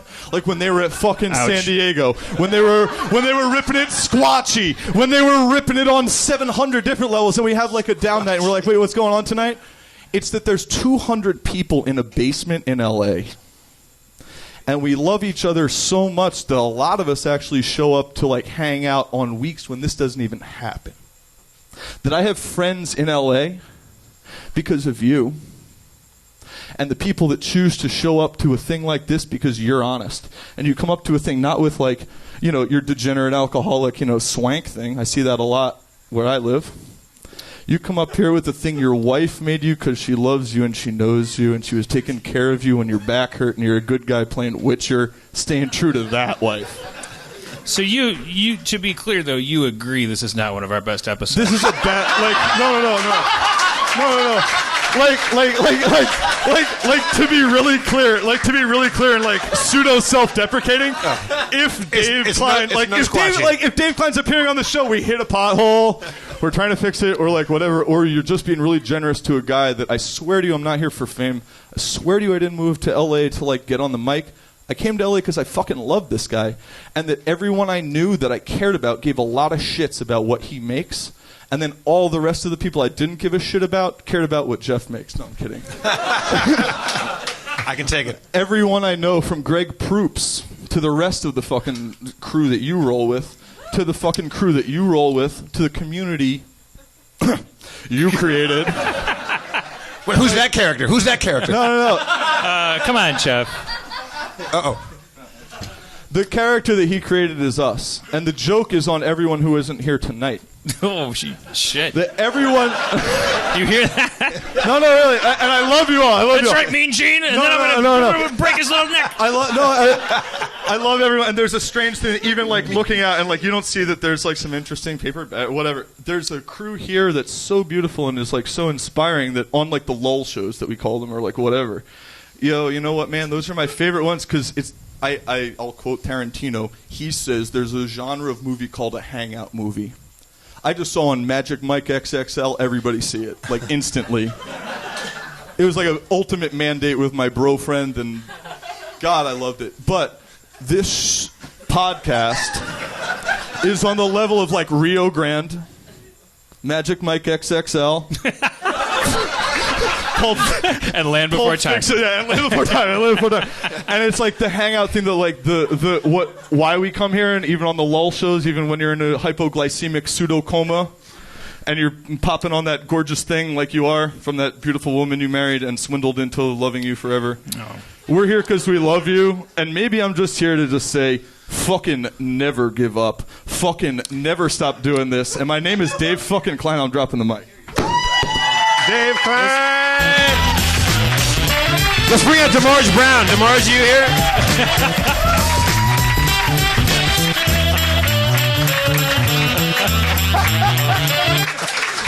You know, Dave, what I love about you the things are manifold, but I love that you know how to make an entrance and how to make an exit, because that's always a valuable currency. Yeah, any equity that was withdrawn or deposited at all, in the end, none of it matters because he evaporates like a Scottish He's mist. like the little train that comes through Mr. Rogers' living room. He's like a winner. He's like a winger speech personified. I kind of feel like in my like I'm a visual thinker. Like my image of him, the image of him is the little fire extinguisher inside the glass that says "break in case of emergency," and then but on the fire extinguisher it says "Yep." He's a very positive guy. Yeah, well, I was thinking that it was kind of a disservice to him that it was a low energy show, and then he would come up because it was like actually, you know, it might have been better to have somebody just come up and go like, I'm gonna get a divorce, and we'd be like, why? And she's like, because of 9/11, and then we'd be like, holy shit, and she'd start crying, and I don't know why I made it a woman so it could be emotional, but. And then we would have won a Casty. The prestigious podcast award, which is what? It's a podcasting award. Ah, gotcha. I made it up. There we go. What's up, DeMorge? You know, same old. I can't follow that. Jesus Christ. I feel like FEMA or something. Dan, here's a...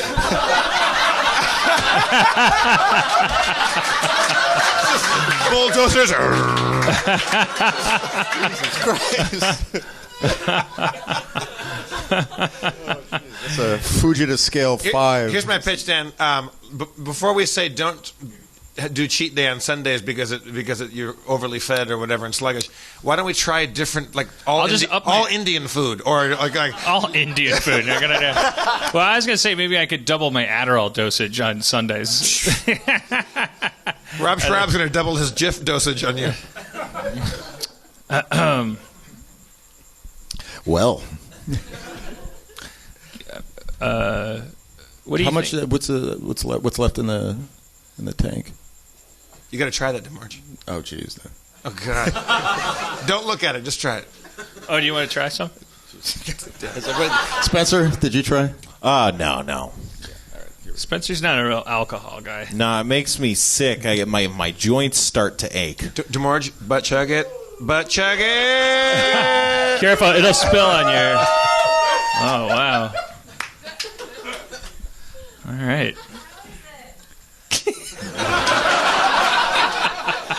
The suspense is killing us. It's the coldest thing in the room.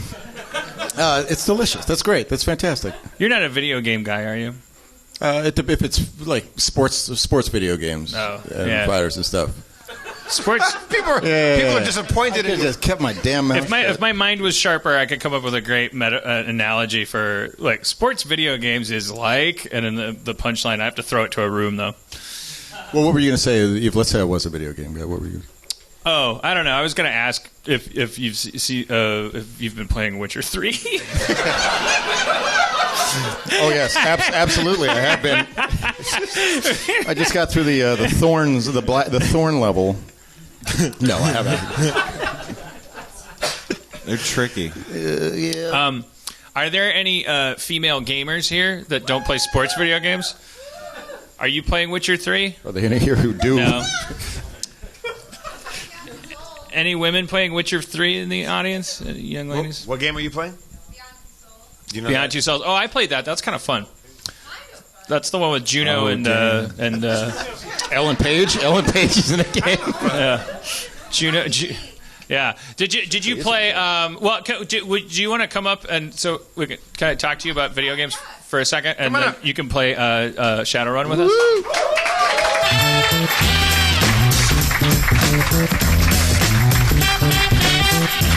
Oh, it's so bright up here. Yeah, it's hot. Like so, fucking it'll hot. make you feel. In a Whoa. second, you'll be sweating, and you'll be like, "What kind of horrible monster am I?" You're not. You're just a French fry.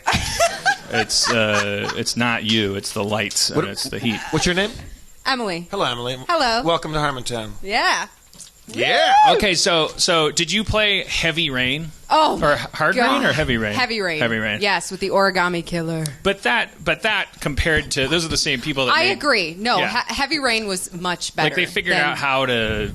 They made leaps Yeah. and bounds Yes. with that Yeah, video game like, style. Yes, and I think that's why Quantic Dream is so good, is because it's like an interactive movie. Mm-hmm. And but Beyond Two Souls is like, I was not expecting it to be so scary. Yeah. Like, holy shit. It's basically, if nobody knows what this game is about, it's basically Ellen Page is recreated as Jodie, and she is this character who has this entity that is attached to her. And basically, it's the whole time, like, all these people are trying to control her and make her do all these things that she doesn't want to do, and blah, blah, blah. Anyways, it ends up being like, No, come Yeah. on. This is Oh, I thought you were going to spoil it. This French company made this, right? Is this the game? French company? I hung They out might with be her French. for a while, and she was in town, and she was making a game. She was in France, though, I think. Yeah, Like it's weird. Willem Dafoe's in it. Yeah. as well? Yeah, Is that William- that's yeah. what she was making Yeah. for all that time. Okay. And it's weird how Willem Dafoe looks as a CG person. yeah, he. I thought he looked like a cartoon in person, and then it was like, wow, he actually looks better as a cartoon. Yeah, it's a weird effect. Yeah. Yeah. Anyways, yeah. Video games are getting more immersive, Jeff. Can you guys handle that with your soccer? Yeah, you got to be careful, DeMorge. If we start, I'll keep my mouth if you shut. and I Hey. share our love of anything right now, Dan's I did in a- a I did very an hour and a half podcast vulnerable, before this. Dan, All you're in a about very vulnerable, jealous, kind of emotionally precarious place right now. Because I've been for the last 30 minutes, I've been holding in farts, and now, as of my last sip of pina colada, now I'm also holding down vomit. No, it's so funny because I actually. So I'm like a Chinese finger trap. No, You looked at me. I'm the opposite of a Chinese. I'm like a water balloon with that's untied on two ends. No, I'm like a toothpaste tube in a vice grip with a cap on each end. You're like a pipe bomb without the bits on the end to hold the stuff in. It's just all going to go out both sides. I'm like. Maybe we should get Ryan Stiles in here. He You're could probably. donut. I'm sure he could come up with. he would. He'd come up with 20. Yeah. You know why? Because he's a gifted. He wouldn't let the show fucking sink like it's fucking going down right now. Because he's a hard worker and he gets up here and if he has to skin a knee or chip a tooth to make these people laugh, he fucking does it. We should bring cherries out. No, the Smothermans aren't here. To us, they're just regular fruits. To the Smothermans, they're treasure trove. I hate cherries. Blech. You eat cherries? I do not like does cherries. that? Not a Do you hate? Like, you- I don't like the It's the fear cherry when I season have right a now. cherry. What I'm do like, fuck, I'm gonna break a tooth this time because you bite it and then the seed is so hard. And it's just I hate pits. I hate it. I love olives, like marinated olives. And then sometimes you get them and then you're like, this better not have a pit in it. I swear to God. And then it has a this pit in one- it. And you're like, what am I supposed to do with this fucking rock in my mouth? And then you spit it into a napkin like an animal and like put it.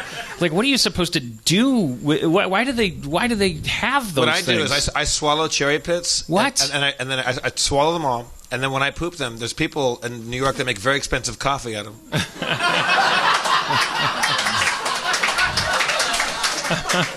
You can't even afford it. It's so expensive. It's called Jeff Davis Cherry Poop Coffee. I swallow. Have you? I don't know if this is an urban legend or not, but they say. I think this is an urban legend because it started from like urban living and like the the 50s, and then it became like a big thing in the 70s. The idea that kids were eating cherry pits and they were pooping, and that in the sewers there's a whole population of like little George Washingtons.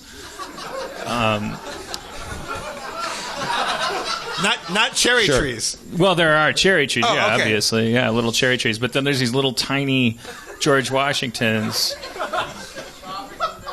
Yeah, chopping down the Are they also telling lies? Well, that's the ironic thing, is that I think the whole story is a lie, but like in the story, no, none of them are lying about chopping down the trees. Why in this day and age where our political culture is so bereft of intellect and leadership, aren't we cultivating this sewer full of George Washingtons? Well, because he wasn't really a leader, you know. He was a warrior, and he's the leader our nation needed at that time in history. But the truth is, if you brought George Washington out now, first of all, he'd be tiny and covered in poop, and His teeth are wood. toothless. Weird. second of all, he's just, by all accounts, he was sort of a dum-dum, and just sort of inspiring because he was courageous and a good general. Could he do any worse? Could he do any worse? Could we do any worse? You're asking. Like stick George. Oh no, he couldn't. Yeah. He might be like legit, like better than. Oh yeah, I'm sure anybody from, if you went back in time and pulled anybody from back yonder with I'm sure there would be a couple scandalous remarks that would be like, oh, no, that's now called anti-Semitism. Like they'd be like, oh no, I'm sorry, I'm from 1921. But as far as their attitude about the role of government, I bet we'd be like, holy shit, this guy's like amazing. Well, way back then, the office of the presidency was not a really prestigious job. Yeah. So they'd be like they'd have that Ross Perot, Bernie Sanders, Who would listen to him? charm. No, they'd be the third party candidate that wasn't allowed in the debates, because they'd be like, I don't understand why we're talking about this, and we'd be like, boo. Did you just fart right now? No, that was my mouth.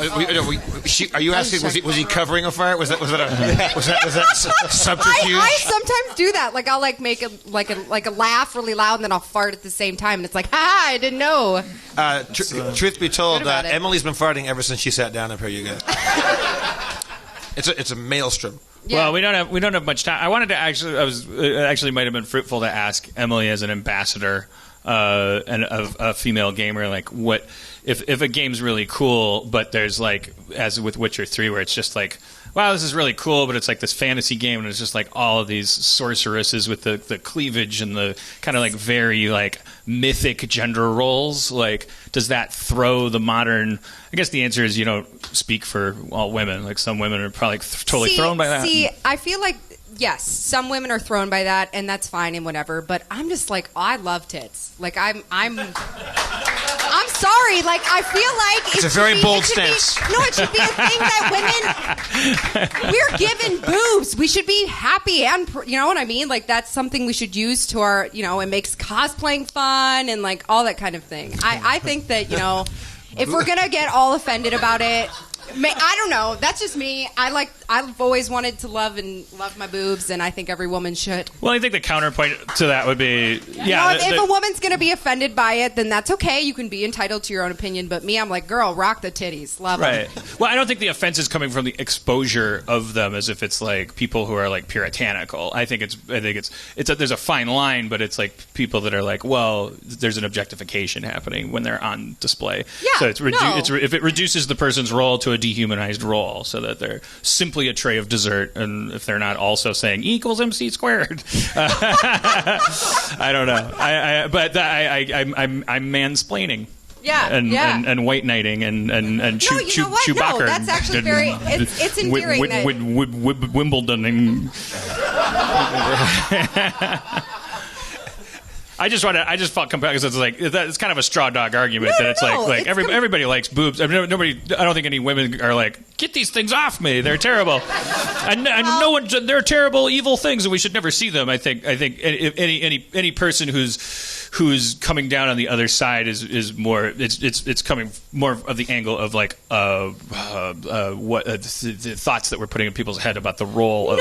No. I totally get where you're coming from, and I do think that there is something that is endearing about making a woman be sexy without showing the tits. Of course, like her ability to be a badass, like What's an example of someone? See, whenever I think of games, there's just like so many girls with big boobs. Harriet like Tubman. everywhere.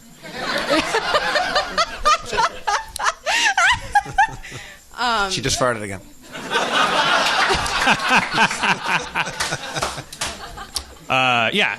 Nobody's disagreeing up here. No. I mean, I think that, but it's not my job to agree or disagree. Well, I just sit there and fart and play the game.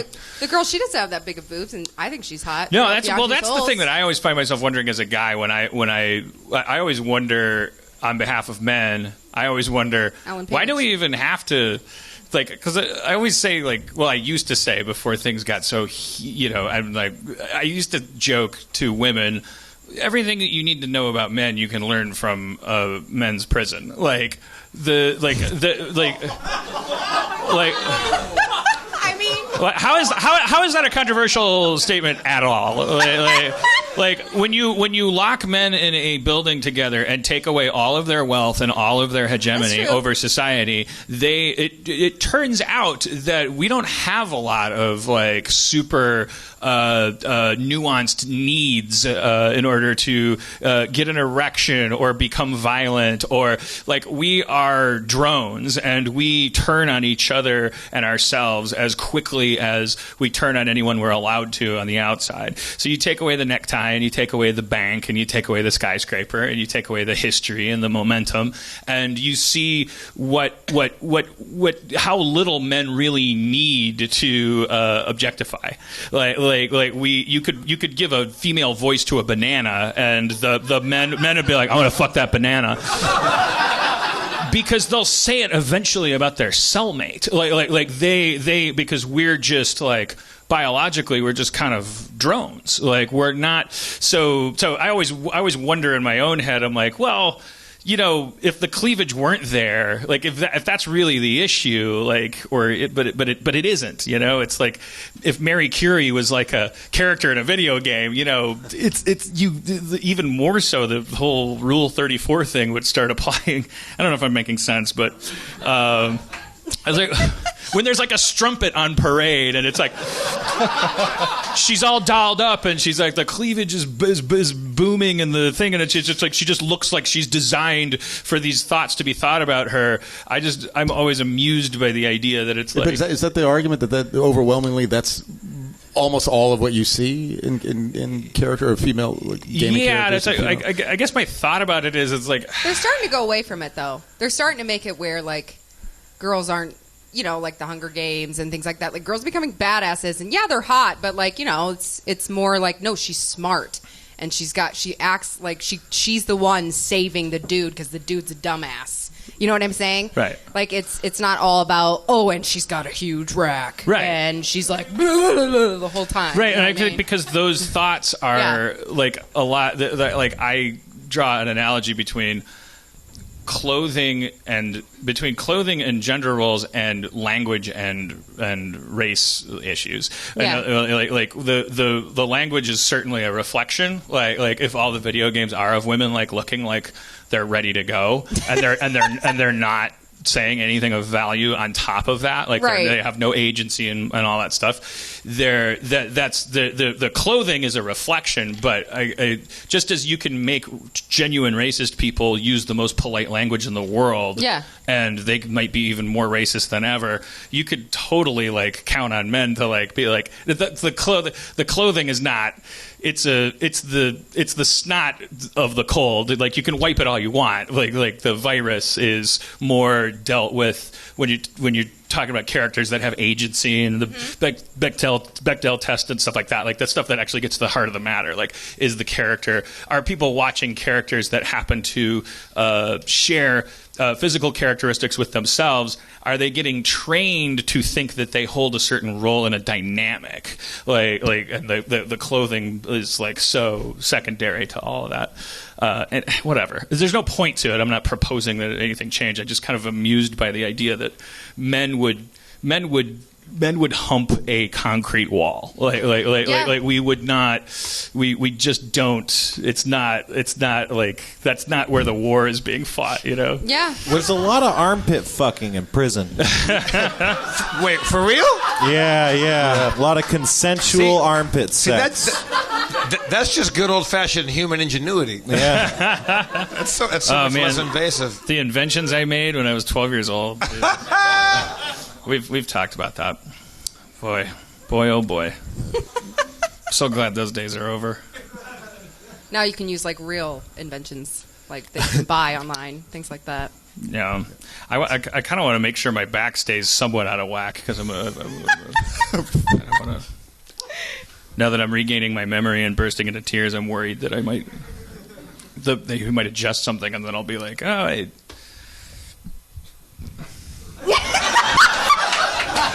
Wow. I almost said cliffhanger and end of the show.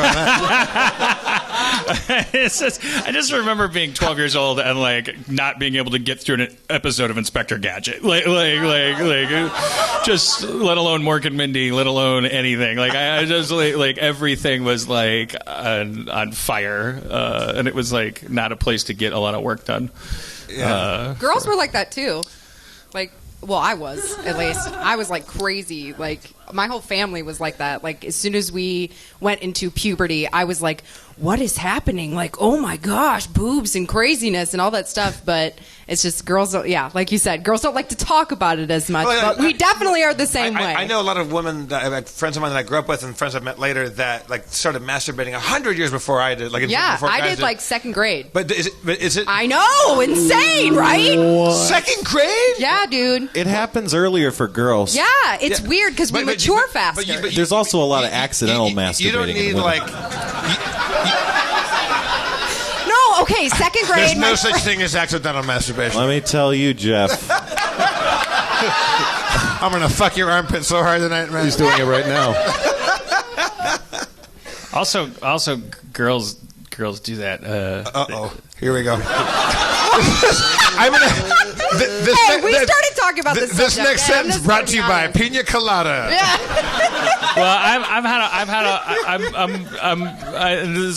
It's not a politically correct thing to say that girls do this or do that. Just let it rip, Dan. I've had a lot of girlfriends. I've had a lot of conversations, and I've noticed that girls have a lot of early memories of they practice with each other. Mm-hmm. They go like not. No. I see. Sorry, Emily farted again.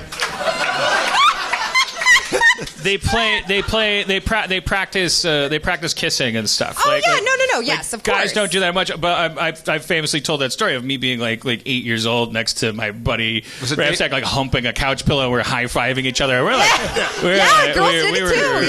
Like pillow, like this feels good. Like what's going on? Dave Ramstack. That's the great. If you're gonna make out your first guy, that's the guy. It was Dan Ramstack. I don't know what his lawyer's name is, but.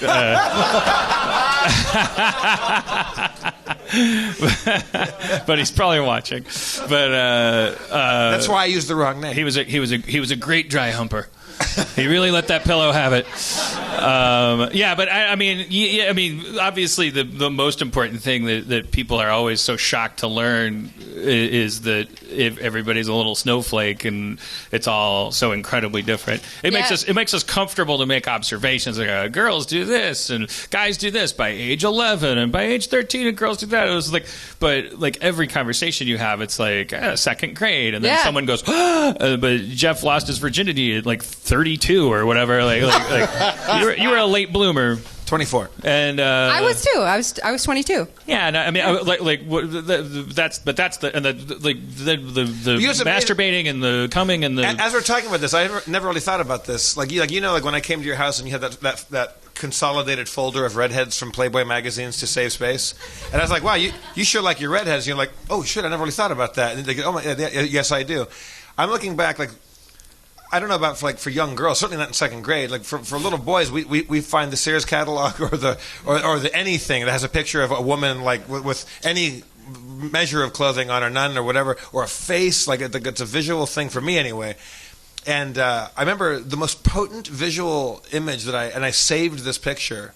It was Nadia Comaneci, the gymnast, like the gold medalist. Anatoly, was she Russian? Where was Nadia Comaneci from? Romania. Romania. I don't know why. Anatoly's like, Why the fuck do you always... Again with this fucking shit. I don't know. Fuck you guys. Fucking... But she had all of her clothes on, but she had short hair, and then later on, it's like Sid Charisse, Audrey Hepburn, Mia Farrow. Like, I don't know what it was, but it was like my first moments of having like sexual visual like turn-ons was always like thin, never va-va-voom, never like super curvy, like little wafy like girls with short hair and like why is that? It's so strange. well, why do men like long hair traditionally? We've all heard the joke, or maybe not joke explanation of like, yeah, it's like cavemen like want to handle or something that's like looks like you're more controllable. But I think it's like the way cats like focus on things that move, like women wear earrings and stuff that like think shit's shiny. moving around. Like I think over time maybe that's like a thing that triggers men to like be fascinated. Like they're like just dogs or cats. They're just like you're shaking your head. I don't think that's what. I think it's just everything that's attractive is a show of youth and health. And so when you get older, your hair's thinner, it's more brittle, and got it it. takes to have long hair. You have to be like young and fit. If you can't hear in the back, I'm sure that's absolutely true because I just realized because we talked about makeup on the show and it's like makeup is like. She said because it's young, it's young girls have longer hair and as women get older, their hair gets more brittle and unmanageable, and they tend to go with the shorter stuff. And so everything is sort of all of our standards for female beauty are somehow rooted in puberty.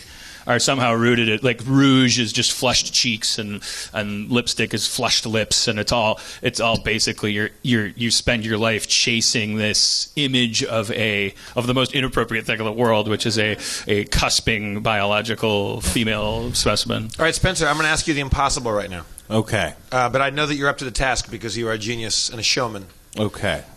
Let's do the world's only one-liner shadow run, where like we set it up.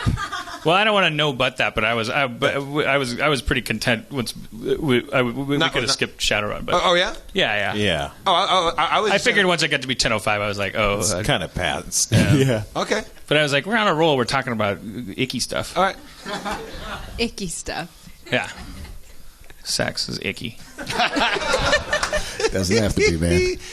How many ounces? DeMorge, how old were you when you?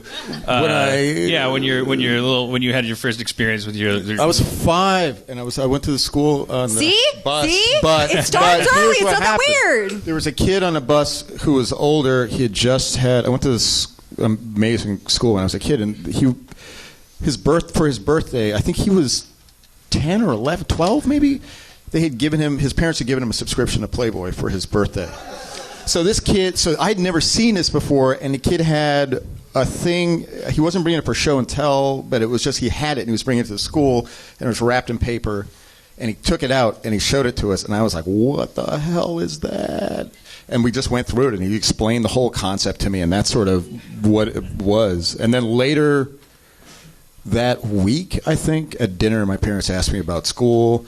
And then they asked me about my, the everyday at dinner and stuff. And they asked me, like, your birthday's coming up, what do you want? And I asked for a subscription to Playboy.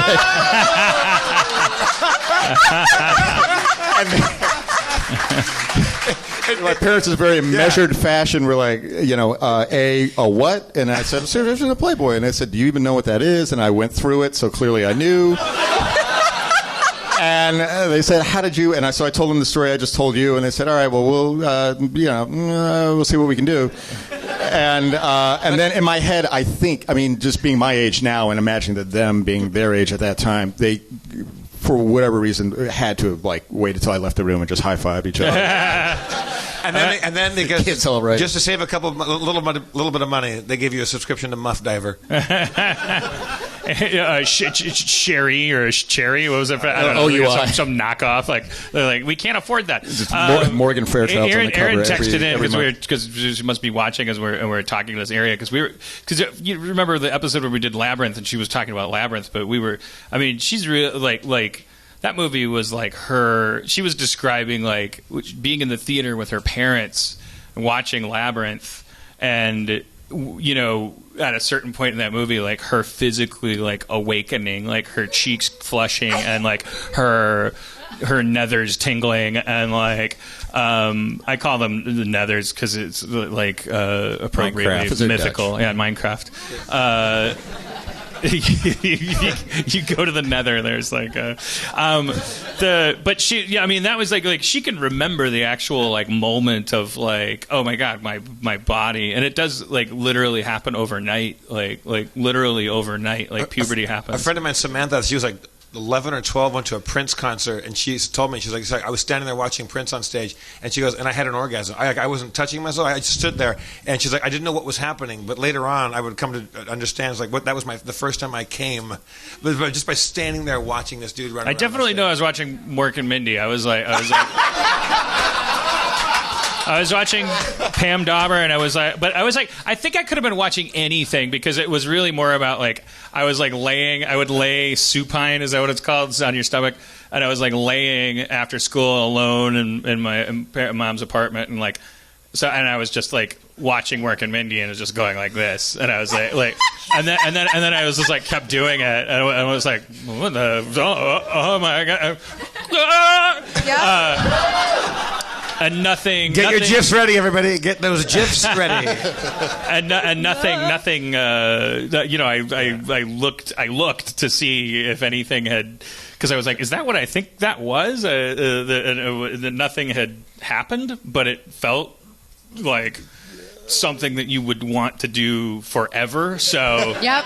So and then from that moment until around 39, I pretty much was just like dedicated to making that feeling happen over and over again. And because I remember like that very week, or like within a few days, it was like I'm just going to keep doing this over and over again. And I remember being really excited that nothing was.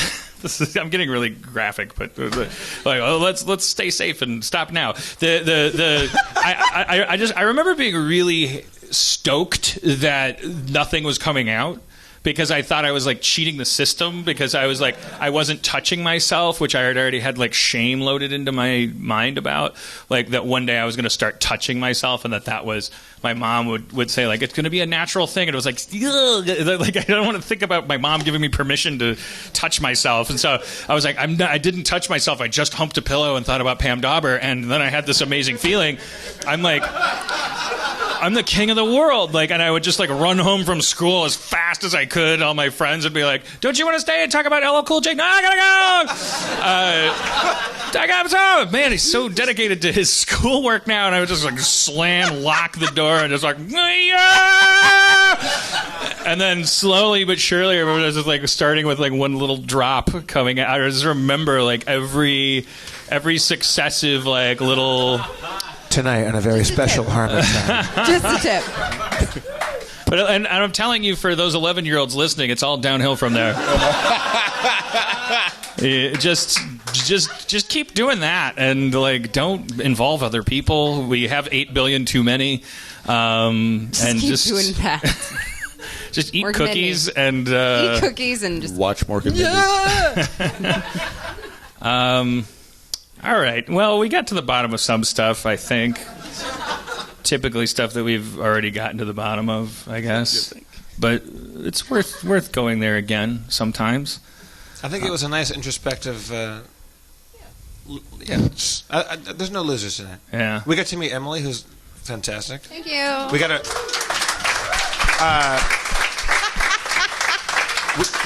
We got to show a good shot of vitamin D from Dave Klein, man. He's always. Yeah. But I've always had it was like there's a problem with me is like I always like when I was a kid on the playground and people would pick on me, I would never cry, and then when the guy would come over and say stop picking on him, I'd start bawling because I feel so ashamed of myself for needing to be stuck up for. And so when Dave came up and was like, "Come on, Hulkamaniacs, it's not that bad a show." I almost started crying. I was like, "It's terrible. It's that bad a show." I say we end the show playing the Ty Brixton theme song while you body surf and fart all over the entire audience. No. Body surf and fart. No, body surf and fart. Don't set me up for failure. You know that my back is hamburger. No, but that's like, wouldn't that be therapeutic to be rolled gently through human hands? You've obviously never had actual back problems in your life. Well, how about some good old-fashioned butt chugging? I mean, it can't hurt, man. Be a great way to end the show. No one's who's going to butt chug. You're going to butt chug. How? How is that possible? Right, Well, that's not too chugging. complicated. That's what butt absorbing. chugging really is. Everyone does that. I did that before the show. Everyone does that. I'm doing it right Emily's now. on her second tampon. Yeah, I'm like, keep them coming. Aaron's like, end the show. Yeah. Everybody, 5, 4, 3, 2, cliffhanger. Come there. Emily, everybody, please welcome her.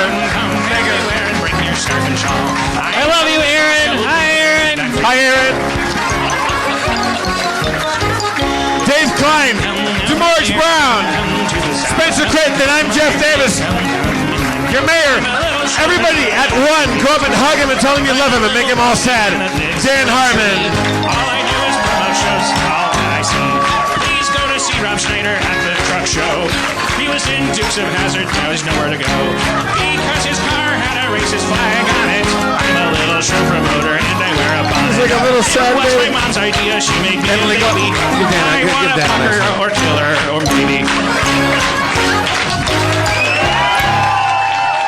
Did you get any of that? It's a good show. Feral Audio.